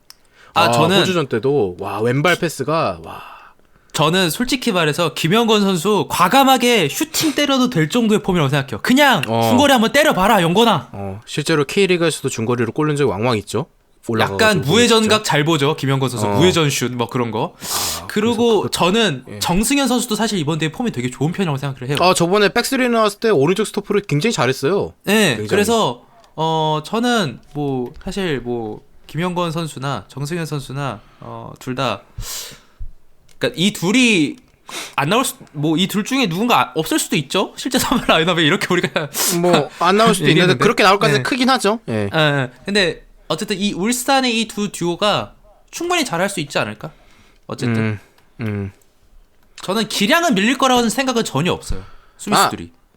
저도 일단 전력 자체는 지금 토너먼트에서 만난 팀 중에 요르단이 제일 약합니다. 사우디보다 약하고 호주보다 약해요. 근데 우리가 이제 걱정하는 거는 우리가 조별 때 요르단을 만나봤을 때 제가 아까도 얘기했지만 우리나라를 전술적으로 제일 잘 괴롭힌 팀은 요르단이라고 생각해요. 지금까지 만나본 팀들 중에서.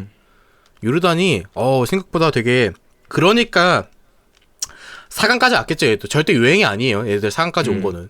그러니까 4강까지 왔겠죠. 사실 이라크전도 요르단이 역전은 당했지만 전반전 때 이라크를 압도했어요. 제가 봤는데 그 경기도 이라크를 애들이 굉장히 압도하면서 플레이했어요. 요르단이. 그때 깜짝 놀랐거든요. 그 경기 보면서도.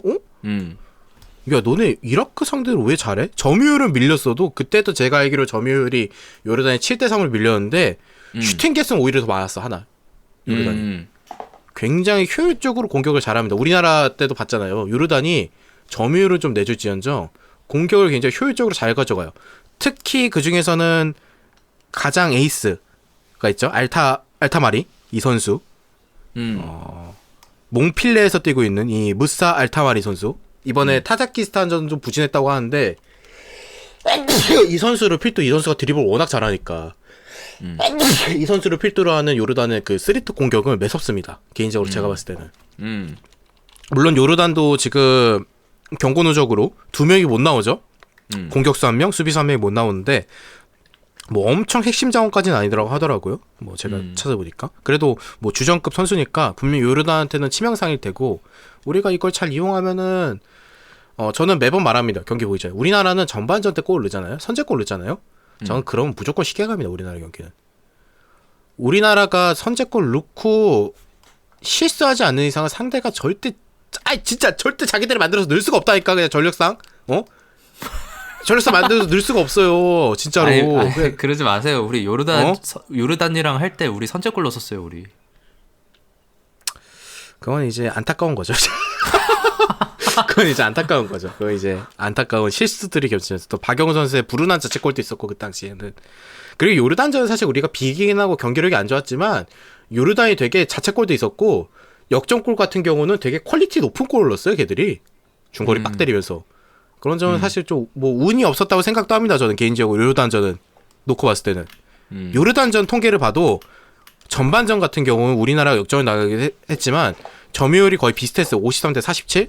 슈팅 개수도 8대 8. 비슷했어요. 패스 개수도 우리나라 190개, 요르단이 154개.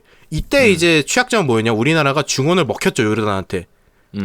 우리나라에 사실 계속되는 치명적 약점 중 하나인데 투미들 체제다 보니까 요르단도 백스리 쓰면서 약간 윙백들이 중앙으로 들어오기도 하고 이러면서 수적 우위를 가져가거든요. 중앙에서 순간적으로.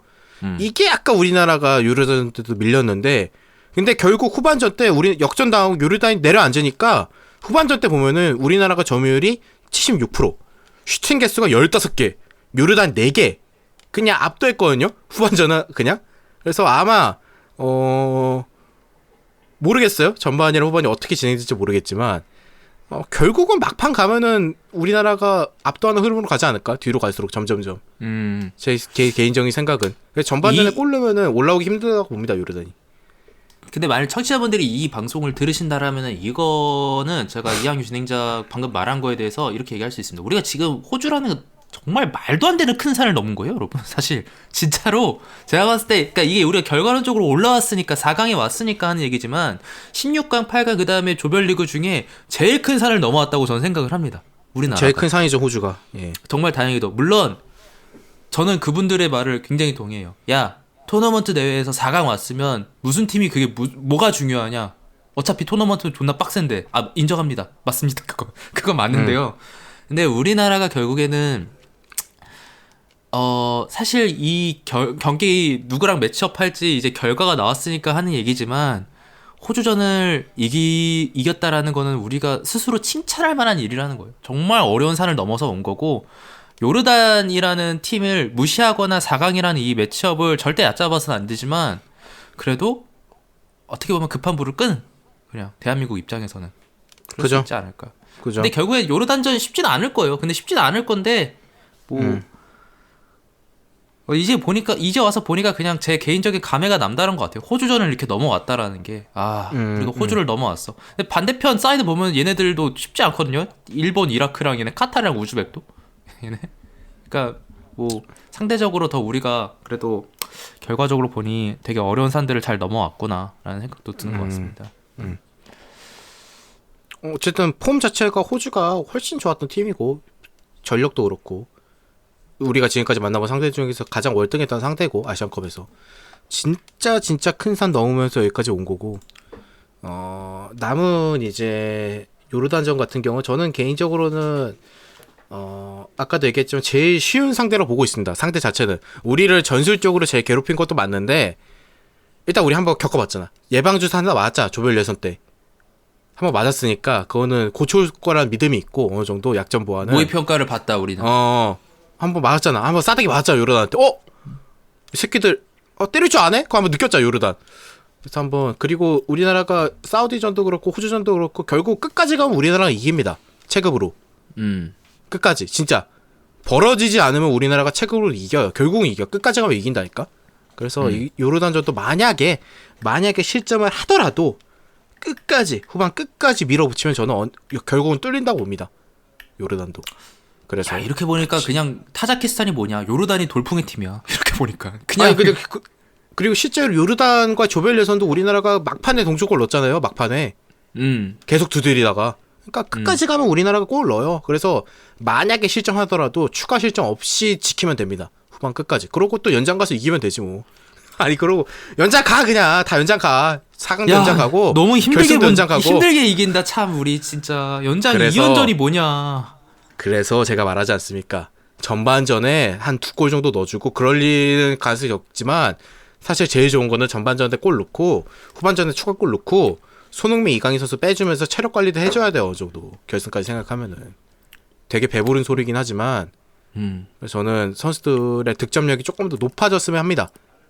4강전 때는 그렇게 할 수 있고 우리나라라는 팀은 충분히 힘든 경기는 힘든 경기일 것 같아요. 예, 요르단 분명히 전력이 약하지만 요르단 경기를 봤을 때 조직력도 끈끈하고 이 팀도 그리고 또 중동 그 특유의 그게 있어요. 아시잖아요. 중동 팀 특유의 이상한 이상한 끈적임이 있어 중동 팀들의. 그리고 중동 팀들이 오히려 호주보다 개인 기술은 좋아요. 개개인의. 좋죠.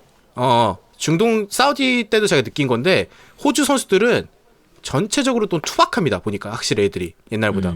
원래도 투박하다는 얘기가 많았는데 옛날보다 슈퍼스타가 더 빠지니까 어바인 선수라는 선수가 되게 좋은 선수라고 봤고 그 선수만 개인 기술이 좀 있지 나머지 선수들은 전체적으로 투박하고 그들의 조직력과 패스워크로 승부를 한다면 사우디도 그런데 그때 요르단도 그렇고 개인 기술들이 좋아요.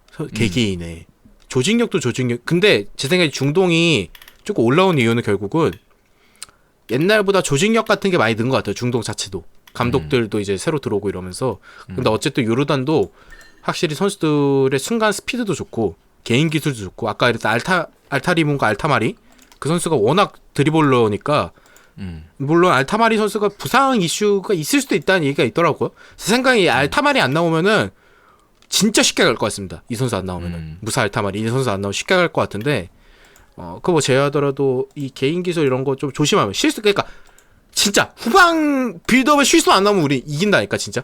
진짜 내가 계속 얘기하는데 앵무새 마냥 후방 빌드업 실수 안 하면 돼. 나 이거 진절머리 나 첼시 때문에. 첼시랑 대한민국을 똑같은 실수를 해 미친놈들이. 진짜 나 진절머리 날 것 같아요 진짜. 그래서 내가 진짜 개웃긴 게 뭔지 알아요? 아까 박용 선수 내려와서 빌드업 도와준다 그랬잖아요. 근데 계속 그것만 하는 게 아니라 가끔은 그냥 첼시처럼 스탠드나 백프 빌드업으로 센터백 두 명 두고 양쪽 사이드에 풀백 붙여놓고 박용우 선수나 황인범 선수가 내려와서 도와주더라고요 빌드업을. 근데 호주전도 보고 사우디전도 보면서 느낀 게 야 씨발 이거 첼시인데? 야 이거 빌드업이 첼시인데? 아니 우리도 센터백 2명 두고 카이세도랑 엔서가 내려서 도와주거든요. 빌드업 그냥 해줘 하거든요. 그냥 선수들한테 야 그냥 해줘 미드필더들이 해줘 이러거든요. 그냥 빌드업 황인범 해줘 박용우 해줘 하는데 우리나라도 내가 왜 축구를 똑같은 거를 계속 보고 있지 이런 생각이 문득 들더라고. 문득 그냥 문득 들면서 포치가 트렌디한 거죠. 포치가 트렌디한 거예요 그게? 네. 네, 생각을 좀 바꿔야겠구나. 네. 네, 생각을 좀 바꿔야겠네. 그래서 요르단전 계속 얘기하죠. 힘든 승부가 되겠지만 저는 그래도 한 8대2, 7대3 정도로 굉장히 유리하다고 생각합니다. 결국은 우리나라가 다득점으로 이길 것 같다는 믿음도 있고 실제로 배당률도 현재까지 나온 배당률도 우리나라가 지금까지 배당률 중에 토너먼트에서 제일 낮습니다. 1.62 승리 확률이 제일 낮고 다득점 확률은 1.65인데 제 생각에는 이날 경기는 조별 예선처럼 다득점도 예상이 됩니다. 2골 이상, 3골 이상도 서로 주고받는 그림. 제가 여러 번 얘기하지만 이날도 사실 실점은 할 것 같아요. 제 느낌상 실점을 할 것 같아요. 느낌상 실점을 안 할 수는 없어요. 우리나라가 제 생각에 실수가 안 나올 것 같진 않아요. 하지만 네. 득점력으로 커버치면 됩니다. 우리나라의 화끈한 공격으로. 그쵸. 네, 그래서 저 3대1, 4대1 승리 예상하고요. 몇 대면 예상하세요? 예상. 저 예상 안 하려고요. 아니 근데 나는 방송 키면은 많이 보지 화가 않죠, 될 것 시청자분. 같아. 이게 말씀하세요. 아니, 시청자분들이 많이 보진 않죠. 제가 꼭 들어오면 예상 스코어를 물어보더라고요. 항상 물어보세요. 항상 누구든 물어봐.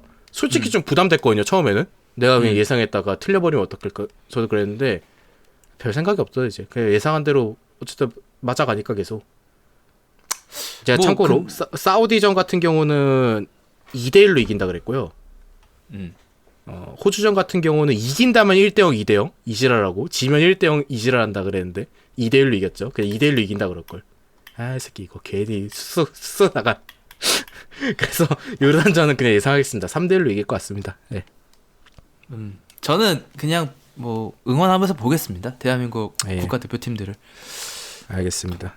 저희가 그래서, 좀 너무 앞선 판단일 수 있겠지만 반대편 사이드 한번 살짝 보고 우리 약간 만일 결승을 간다면 이제 물론 결승을 가야 되겠지만 갈 거지만 이제 예상 후보들을 살짝만 한번 좀 보고 가는 것도 괜찮지 않을까? 네, 마무리로 이제 반대편 사이드를 좀 보면서 결승 상대를 결승에 누가 올라올지 예측한다기보다는 반대편 사이드에서 결승에 누가 올라올까? 결승 후보들이죠. 우리의 결승 후보들. 예. 얘기해보면 좋을 것 같은데 일단 이란과 시리아 경기는 이란이 한 명 퇴장당했음에도 불구하고 승부차기 끝에 5대3으로 승리했습니다. 1대1로 비겼고 승부차기 5대3으로 이겼는데 이란에 비상한 거죠. 타레미 선수 팀의 에이스가 퇴장을 당했어요. 포르투의 베테랑 타레미 선수가 이제 경기 레드 트러블도 있지만 어쨌든 경기를 못 나온다는 거고 4강에서 이 선수가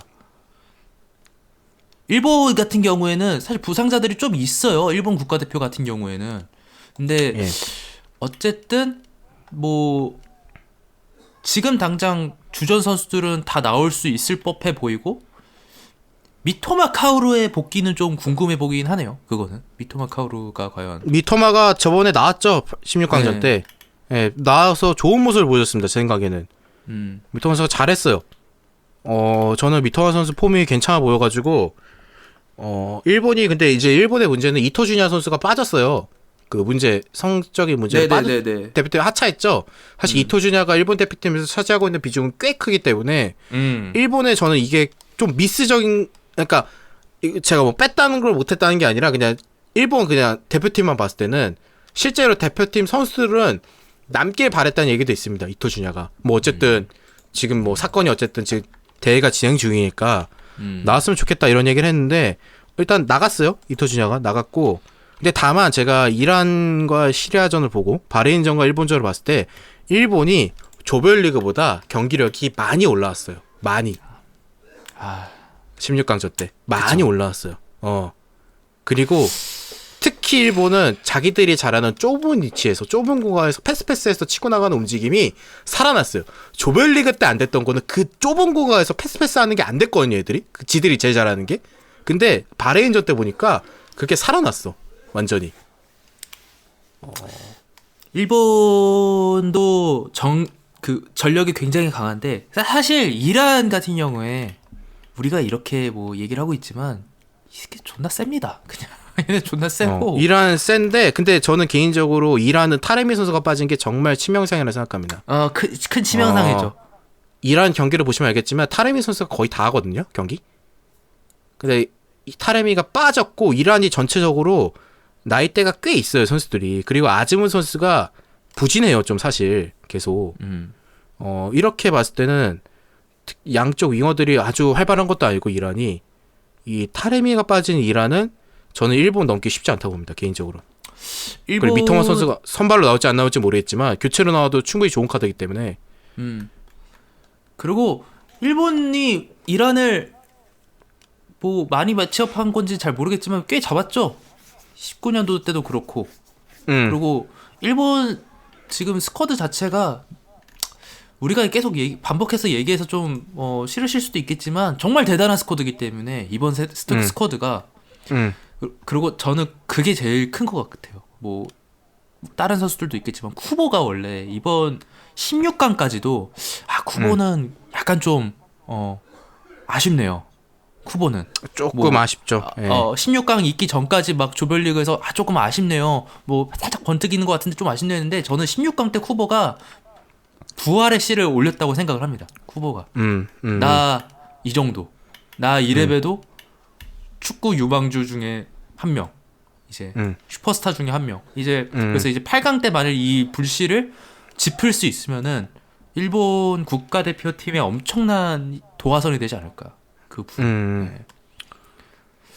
저는 일단 기본적으로 일본은 좋은 팀이고 확실히 바렌전 봤을 때도 올라와가지고 좀 걱정이 되고 사실 상대 팀 입장에서 쟤들이 올라오면 안 되는데 폼이 좋은데 그런 생각 좀 들고 근데 다만 일본의 가장 큰 약점은 골키퍼입니다. 이 골키퍼 미친놈이에요. 내 생각에 산체스가 이상이야. 진짜 제정신 아닌 애 처음 봤어요 이렇게. 진짜 저는 일본이 터진다면 골키퍼 때문에 터집니다. 이거는 저는 진짜로. 그래서 저는 그 사석에서 얘기한 건데 다른 사람들한테 만약에 우리나라 결승에 진출하는데 일본이 올라오잖아요. 나는 일본 올라오면 유리할 것 같아. 우리나라가 키퍼 차이로 이길 것 같아. 우리나라가 진짜 키퍼 차이로. 키퍼 말이 안 돼. 일본 키퍼 실수하는 게 말이 안 되는데 이란이 진짜 올라오잖아. 난 이란은 조금 힘들다고 생각해요. 그러니까 우리나라는 매번 이란은 껄끄럽죠. 기본적으로. 기본적으로 껄끄럽기도 하고 우리나라가 막 또 요르단전 때 어떻게 할지 모르겠지만 만약에 또 연장 가는데 120분 360분 뛰고 하는데 이란 만나잖아. 피지컬 좋은 애들. 쉽지 않을 것 같은데 그럼 진짜로. 진짜 쉽지 않을 것 같은데. 근데 개인적으로 그 나중에 일이니까 일단 일본과 이란만 예상한다면 아까도 얘기했지만 일본이 조금 더 유리하다고 생각하고 저는 일본에 대한 얘기를 할 때 흔히 그런 얘기가 있잖아요. 일본은 피지컬 강한 팀한테 약하다. 애들이 전체적으로 키가 좀 작고 피지컬 강한 팀한테 약하지 않냐? 저는 그거 딱히 동의 안 합니다. 왜 그러냐면은 그러니까 물론 그건 있어요. 상대 공격수가 키가 좀 크면은 공격진 쪽이 좀 키가 크면은 일본이 옛날에 김신욱 선수한테 헤딩 따이고 이런 것처럼 힘들어할 때가 있긴 해요. 일본 자체가. 왜냐면 일본 센터백들이 키가 엄청 큰 편은 아니거든요. 물론 토미야스 선수는 좋은 센터백이고 키가 185 둘 다 185 정도 돼요. 아주 큰 편은 아니잖아요. 센터백 치고 그냥 준수한 키지. 그래서 좀 피지컬 좋은 애들한테 약할 수 있는데 저는 상대 수비수들이 피지컬이 좋다고 일본이 절대 밀리는 팀이 아니라고 생각하는 게 그렇게 따지면 일본은 유럽을 못 이겨요. 유럽이 피지컬 얼마나 좋은데 독일 이런 데가 그렇죠. 수비수들이. 저는 그거는 피지컬 좋다 옛날 얘기. 옛날 일본 얘기. 지금 일본은 그거 기술적으로 다 풀어낼 줄 압니다. 사이사이 공간들. 오히려 센터백들이 느리면은 우리나라처럼 좋아요. 일본도. 이거 그냥 기술로 풀면 되잖아. 원투 주고받으면서 좁은 위치. 그래서 그것보다는 일본의 약점은 좀 키퍼가 약점이고 그리고 아까 얘기했던 대표팀의 분위기. 과연 괜찮은가 대표팀의 분위기가 뒤숭숭할 텐데 이거 일본 대표팀 내에서 이걸 다 잡고 갈 선수가 있나? 이토주냐는 어쨌든 핵심이기도 하고 베테랑이잖아요 팀에서. 그렇죠. 그런 선수가 이런 사건 때문에 하차했는데 분위기가 괜찮을까 지금? 그런 생각 좀 해봅니다.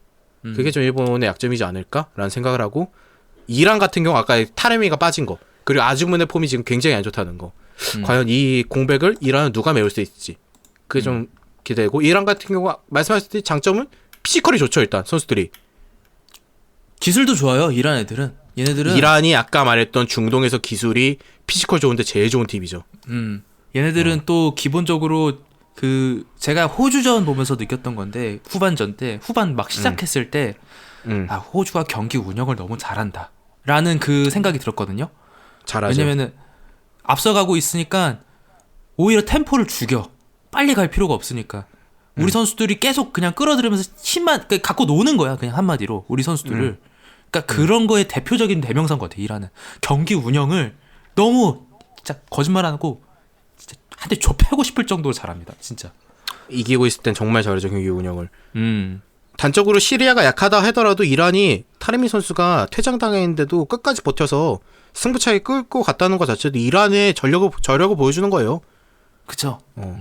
진짜 이란이 야 우리는 뭐 한 명 퇴장당해도 뭐 잘한다 우리가. 그거 딱 보여준 거죠 이란이. 그래서 빡센 매치업이네요. 예. 물론 타레미 선수가 91분에 퇴장을 당했지만 경기 막판에 연장전 때도 보면은 이란이 정말 잘 버텼고 오히려 연장 후반 때는 시리아가 슈팅을 하나도 못 때렸어요. 이란 상대로. 이란이 3개 때리고 한 명 부족한데. 그래서 이란의 저력을 보여준 거 빡센 매치업이고 아마 대한민국이 제 생각에 여기 둘 중에 하나 만날 것이 제일 크다고 생각합니다. 일본 아니면 이란. 왜냐면은 지금 얘기하겠지만 카타르 같은 경우는 또 하나의 우승 후보기도 한데 팔레스타인전 때 하는 꼬라지 오니까 얘는 안 될 것 같아요. 내 생각에 얘는 안 돼요. 얘는 조별 때도 그렇고 쭉 보니까 우리나라처럼 대단한 슈퍼스타가 있는 것도 아니고 팀에 무시하면 안 되겠지만 전체적으로 경기를 많이 안 줬습니다. 제가 느끼기에는. 근데 여기는 방금 말씀하신 거 듣고 제가 커뮤니티에서 봤었던 글 하나가 생각났어요. 뭐요? 그 이제 사우디전 할 때 막 그런 글이 있었거든요. 호주는 웃고 있다. 막 그런 글 하면서 그래서 호주인들 얘네는 이번에 우승 못하겠다 대한민국. 하지만 각성했죠. 다시 한번 점점 각성해서. 예. 호주 잼민이도 울어버렸죠. 그게 인생이죠 잼민이들. 뭐 우리 애들도 울었어 임마. 그래. 그리고 우리 60년 동안 우승 못했고 니네 15년 동안 했잖아. 우리 꺾고 우리 한번 우승하자. 근데 제가 이 얘기를 하는 이유는 카타르가 그만큼 강한 팀은 맞다는 거예요. 얘네가 무시할 팀은 아닌 거 사실. 어쨌든 저번 대회 우승자고 얘네가 무시할 팀은 아니죠. 근데 그렇다고 강한 팀도 아닌 것 같아요. 제 생각에는. 약간 그런 느낌이 있죠. 봤을 때는 애매해졌어요. 팀이.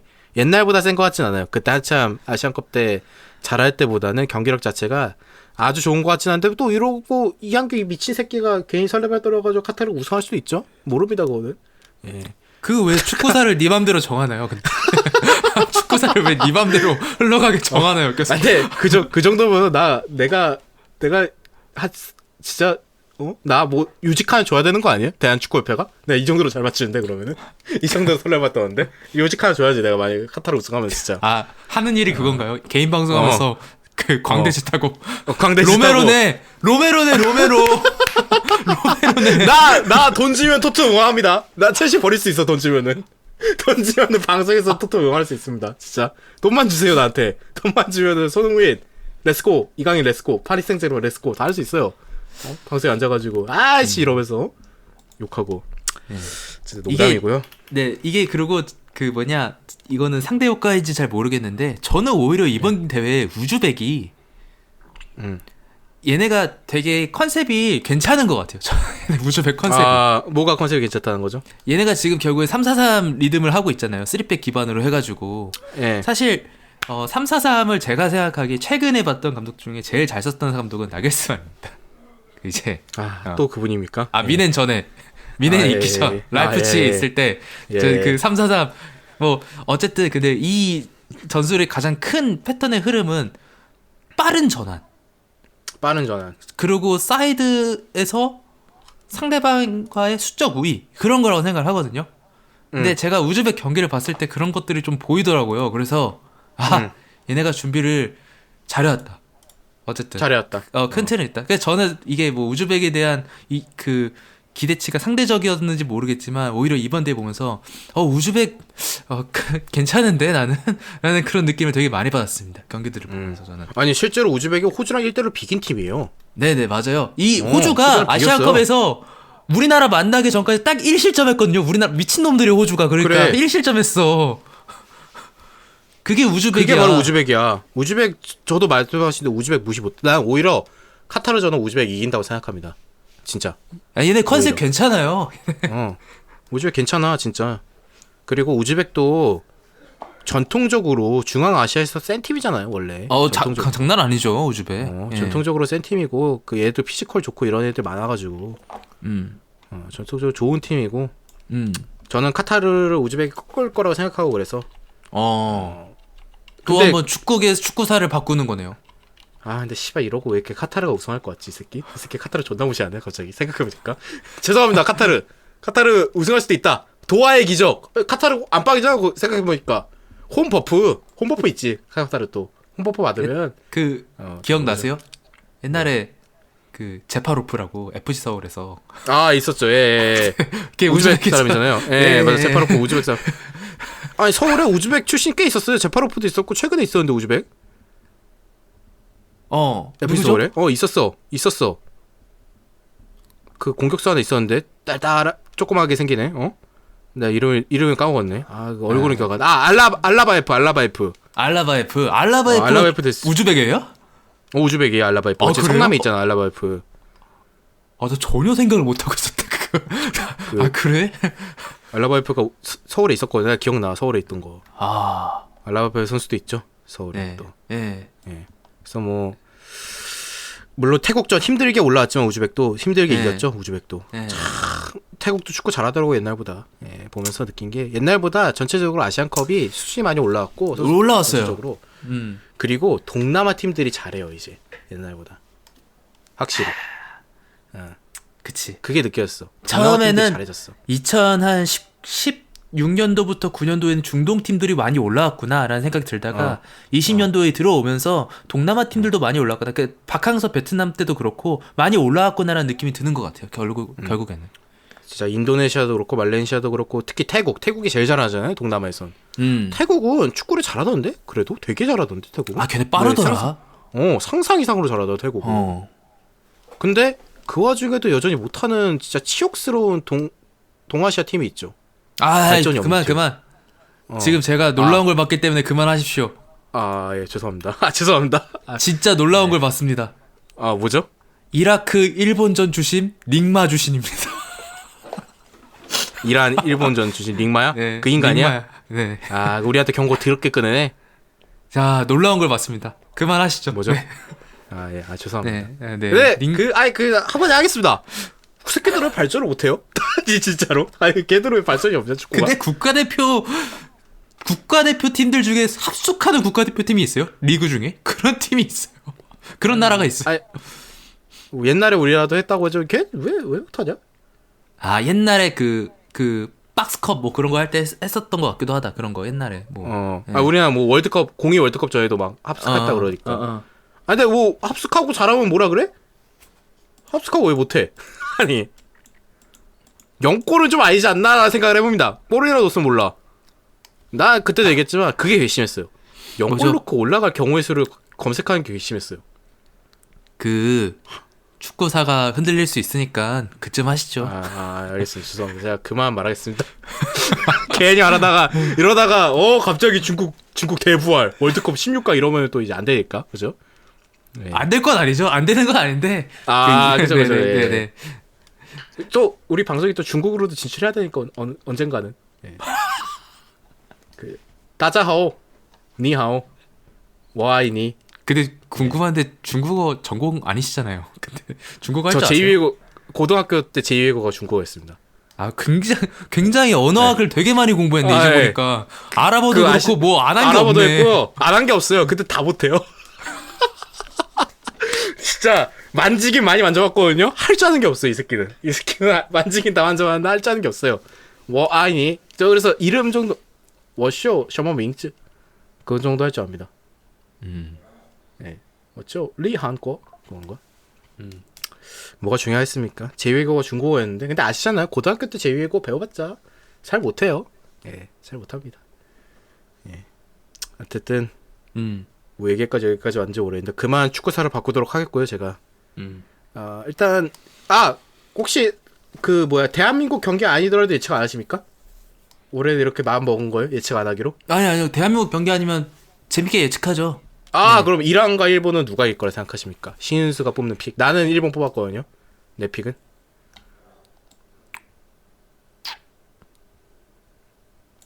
어려운데,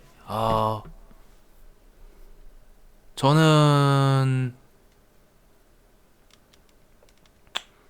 글쎄요, 되게 어렵네요. 일본 픽 할게요, 저도. 일본이 이길 것 네. 같습니다. 저도 일본이 2대0 정도로 이기지 않을까라는 생각을 해봅니다. 알겠습니다. 그렇다면 카타르와 우즈벡은 누굴 꼽으십니까? 저는 우즈벡 뽑습니다. 저는 우즈벡. 우즈벡. 마음에 들어요. 저도 우즈벡. 네. 나도 우즈벡. 나 우즈벡 올라왔으면 좋겠어 그냥 한번. 그러면 이렇게 볼게요. 일본이랑 우즈벡이랑 붙으면 어떻게 될 것 같습니까? 일본이 이길 것 같습니다. 예, 우즈벡은 여기까지입니다. 아니요, 나 그럼 우즈벡 걸 거예요. 왜? 왜 일본 거를? 왜? 나 우즈벡 걸 건데. 어? 나 일본 물론 제가 그 일본을 좋아해서 그런 거 아닌데 일본이 아니, 전력상. 제가 그리고 나는 우즈벡이 그것도 마음에 생각하는 드네요. 거예요. 아니 나 그것도 생각하는 거. 당신은 그걸 생각 안 하는 거야. 우리나라 자영업자들을. 뭐요?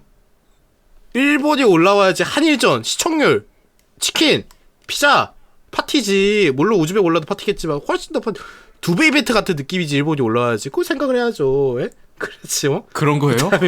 예, 한일전이 돼야지.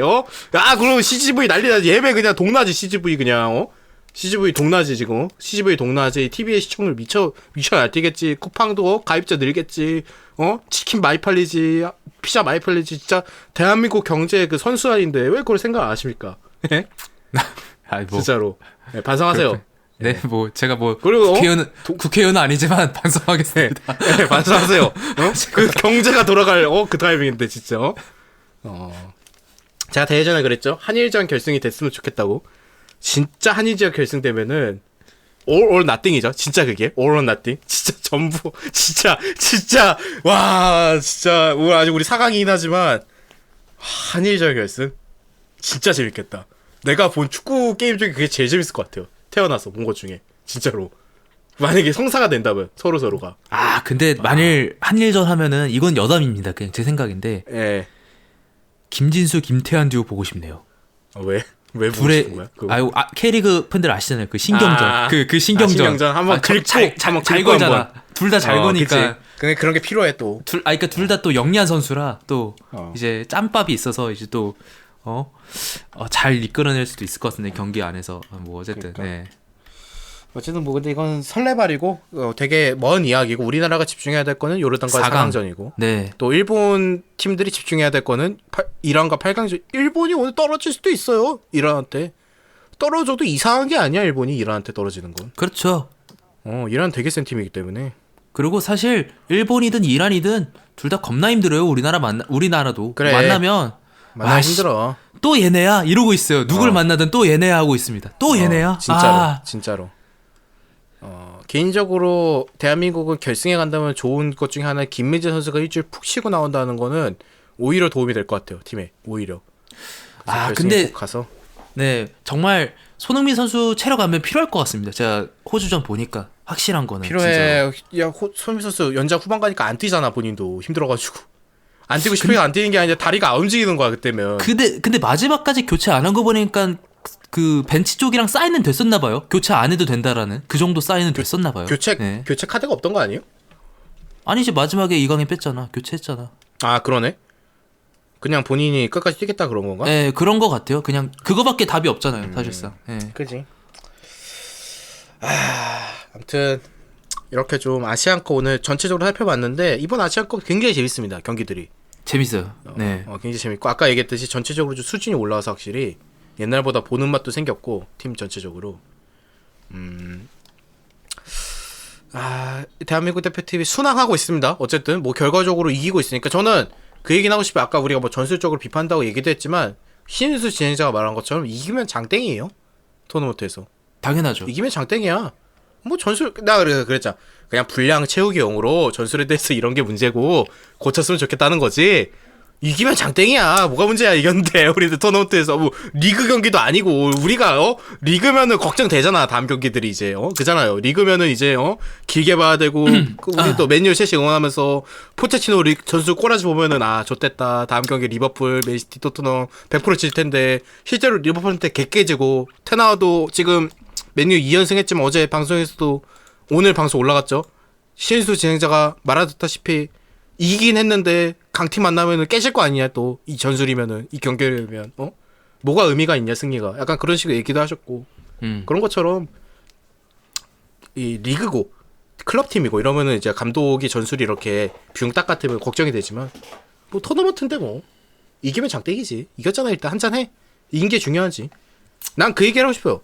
아 그리고 어제 나 그 얘기도 하려고 그랬어. 커뮤니티에 중간중간에 원래 손흥민 까들이 많죠 우리나라가.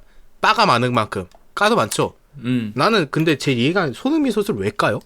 그렇죠. 그 이해가 안 돼. 왜 까요? 나는 그 이해가 안 가더라고. 왜 까? 왜 까는 거야 도대체? 아니, 진짜. 이해하기 궁금해. 어렵죠. 왜 까? 아니 뭐 잘못한 게 있어? 팀 국가에 대나 클럽에 대해서?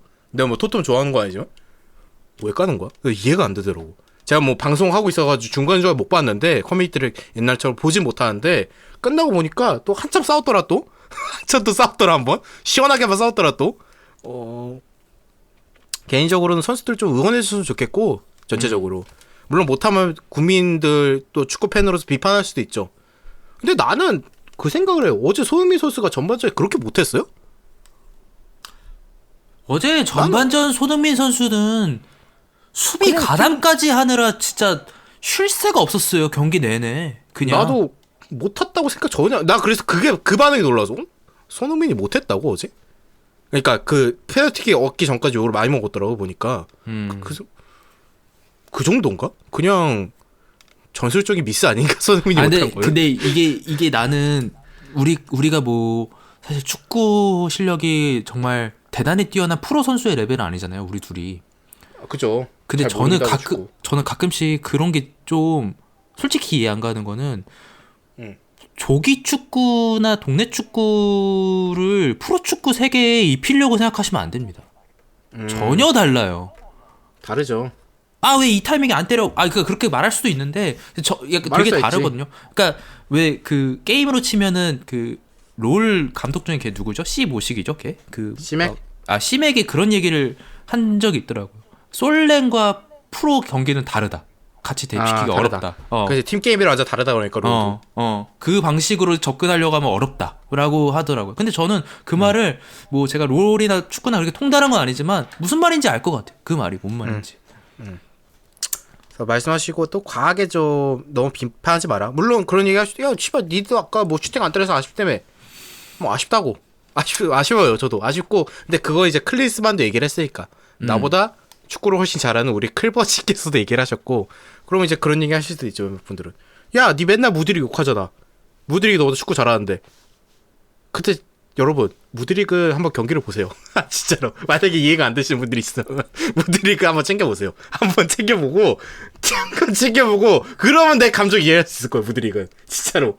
무드리그 그러면은 내 감정을 여러분들이 이해할 수 있다고 생각합니다. 개인적으로. 진짜. 근데 진짜로. 근데 죄송한데 해외 축구 보는 대다수의 팬들은 이 감정을 압니다. 진짜 무드리그 말이 안 돼. 걔는 좀 말이 안 되게 못해. 진짜 놀랍게 못하고. 안토니도 비슷한 거잖아요. 안토니 뭐 나보다 축구 잘하겠잖아. 그냥 안토니도. 나는 이번 회차에 말했지 않습니까? 안토니가 벽을 뚫는 순간 눈물을 흘리면서 박수를 쳐줄 준비가 항상 되어 있다고. 그래 나도 무드리기 5골째 넣는 순간 진짜 박수 쳐줄 준비돼 있어. 진짜 리그 5골 넣는 순간. 그러고 나가면 됩니다. 진짜로. 팀을. 예? 어쨌든 우리가 얘기하고 싶은 거는 그러니까 제가 얘기하고 싶은 건 이런 거인 것 같아요. 단순 비판을 하지 말고 그 다음에 하지 않았으면 좋겠고 축구 실제 프로 경기들이 현장에서 뛰는 것들이 우리가 생각하는 것들이 쉽게 이루어지기 어려운 상황들이 되게 많을 수 있다라는 걸 감안하고 볼 필요는 있는 것 같아요. 제 생각에. 그래서 원색적인 비난, 조규성 선수에 대한 것도 마찬가지라고 생각합니다. 원색적인 비난 그런 거 비판을 할 수 있다고 생각해요. 팬들이 비판할 수 있는데. 원색적인 비난 이런 거는 좀 우리가 멈춰야 될 것 같고 그 다음에 그리고 솔직히 말해서 우리가 해외 축구 선수 까는 거는 다른 나라 싸움이잖아요. 솔직히 말해서 다른 나라 싸움이고 그런 건데 국대 선수들은 어쨌든 우리나라 사람이고 팔이 안으로 굽어야죠. 어느 정도는. 그래서 조금 더 응원해 줬으면 좋겠다는 말이 만약에 클럽 경기였으면은 많이 근데 저는 클럽 첼시 경기도 잘한 애들은 엄청 까진 않아요. 그동안 쭉 잘했으면은 그냥 아쉽다 정도로 끝나고 못한 애들 무드릭 마드에케, 뭐 브로야, 몇몇 있잖아요 첼시에서도 그런 애들이 이제 마음에 안 드니까 내 마음에 안 들고 이러니까 하는 건데 뭐 아무튼 근데 그 얘기는 저희가 또 아무래도 팟캐스트다 보니까 비판 같은 거 할 수밖에 없습니다. 방송하다 보면은. 그런 점들은 좀 양해해 주시면 좋겠고, 또 재밌게 들으시는 분들도 많으시니까. 저희 방송은 저희가 뭐 진지하게 전술 얘기도 하고 팀 데이터 얘기하지만 그 항상 마음가짐을 갖고 들으시면 좋겠어요. 아, 이 새끼도 추월못이다. 한 90%는 걸러 들어도 되고 재밌게 들으면 된다. 웃자고 한 얘기가 많거든요. 사실 웃자고 한 얘기가 정확하지도 않고 솔직히 말해서 전술적으로 얘기해도 그냥 웃자고. 그러니까 들으시면서 그 생각하셔도 돼요. 아, 좌밥 새끼들 축구 개모르네. 진짜 아시게도 축구 개모르네 진짜. 그런 생각하셔도 되니까 네. 재밌게 들으시면 좋겠고, 남은 아시아컵도 재밌게 즐기시면서, 우리나라가 이제 또 며칠 안 쉬어요. 3일 정도 쉬고 또 우리나라 시간으로 화요일에서 수요일 넘어가는 수요일날 자정에 열리죠. 4강전이 요르단전. 그 경기도 잘했으면 좋겠습니다. 계속 말하시면. 네. 뭐 어쨌든 대한민국의 아시아컵 우승을 기원하면서 저희가 우스갯소리로 클래스만이 아시안컵 우승하면 술방하면서 사과하겠다 했는데 뭐 하겠습니다. 저는 하겠습니다. 도계자 할 준비 됐습니다. 저 도계자 할 준비 돼 있습니다. 저는 도계자 할 준비. 죄송합니다. 그리고 저는 클래스만 감독님 아니 죄송해요. 아니 또 우승했으면 좋겠어요. 개인적으로 우승해서 진짜 뭐 그 조별예선 끝나면 우승하면 안 된다 그런 개소리 됐었는데 그거 진짜 개소리였고요. 그냥 우승하고 깔끔하게 진짜 월드컵 예선도 이끄셔서 뭐 클래스만 월드컵 나갈 수도 있지. 성적 계속 좋으면은 나갈 수도 있는 거예요. 성적이 계속 좋으면은 그렇잖아요. 성적이 안 좋으면 자르는 거고 성적이 좋으면 있는 거지 감독으로서. 뭐 더 벤투보다 더 높이 갈 수도 있는 거고. 그거 아무도 모르는 거니까. 일단 아시안컵 성적은 벤투 감독 넘었습니다. 클리스만이. 벤투 감독이 8강에서 끝났잖아요 당시에. 클리스만 감독이 4강까지 갔거든요. 아시안컵. 뭐 일단 넘었으니까 앞으로의 행보가 기대가 됩니다. 네. 일단 우승하는 게 목표죠 우리나라. 그쵸. 그래도 저는 초기 성과는 달성했다 생각해요. 4강은. 그거 맞는 것 같아요. 어느 정도 초기는 달성했어. 올라왔어. 어느 정도 우리가 라는 느낌은 든 것 같아요. 근데 더 올라갈 수 있으면 진짜 좋을 것 같아요. 정말로. 어쨌든 다들 구정에 아마 제가 알고 있기로 이게 연휴 안에 끝나거든요. 이 아시안컵이. 연휴 동안 많은 가족분들과 그리고 혹시 뭐 또 다른 지인분들이나 아니면 혼자서도 사실 봐도 너무 재밌는 경기들이고 이런 아시안컵들은 정말로 경기 보시면서 대한민국 국가대표팀 코칭 스태프 선수들 뭐 감독님까지 열심히 응원해 주실 수 있으면 너무 좋을 것 같습니다. 알겠습니다. 긴 시간 청취해 주셔서 감사하고요. 저희가 이례적으로 1부, 2부를 나눠서 이렇게 올리게 됐는데 두 에피소드만의 매력이 있으니까 잘 들어주시면 너무 좋을 것 같고, 어제 그러니까 1부 에피소드, 2부 에피소드 다 참 제가 뭔가를 제대로 못해서 제대로 못 녹음한 것 같은데 다음에는 좀 더 좋은 상태로 돌아와서 여러분들에게 양질의 방송을 할 수 있도록 노력하도록 하겠습니다. 알겠습니다. 자, 긴 시간 청취해주셔서 여러분들 감사하고요. 아시안컵을 응원합니다. 여러분 감사합니다. 감사합니다.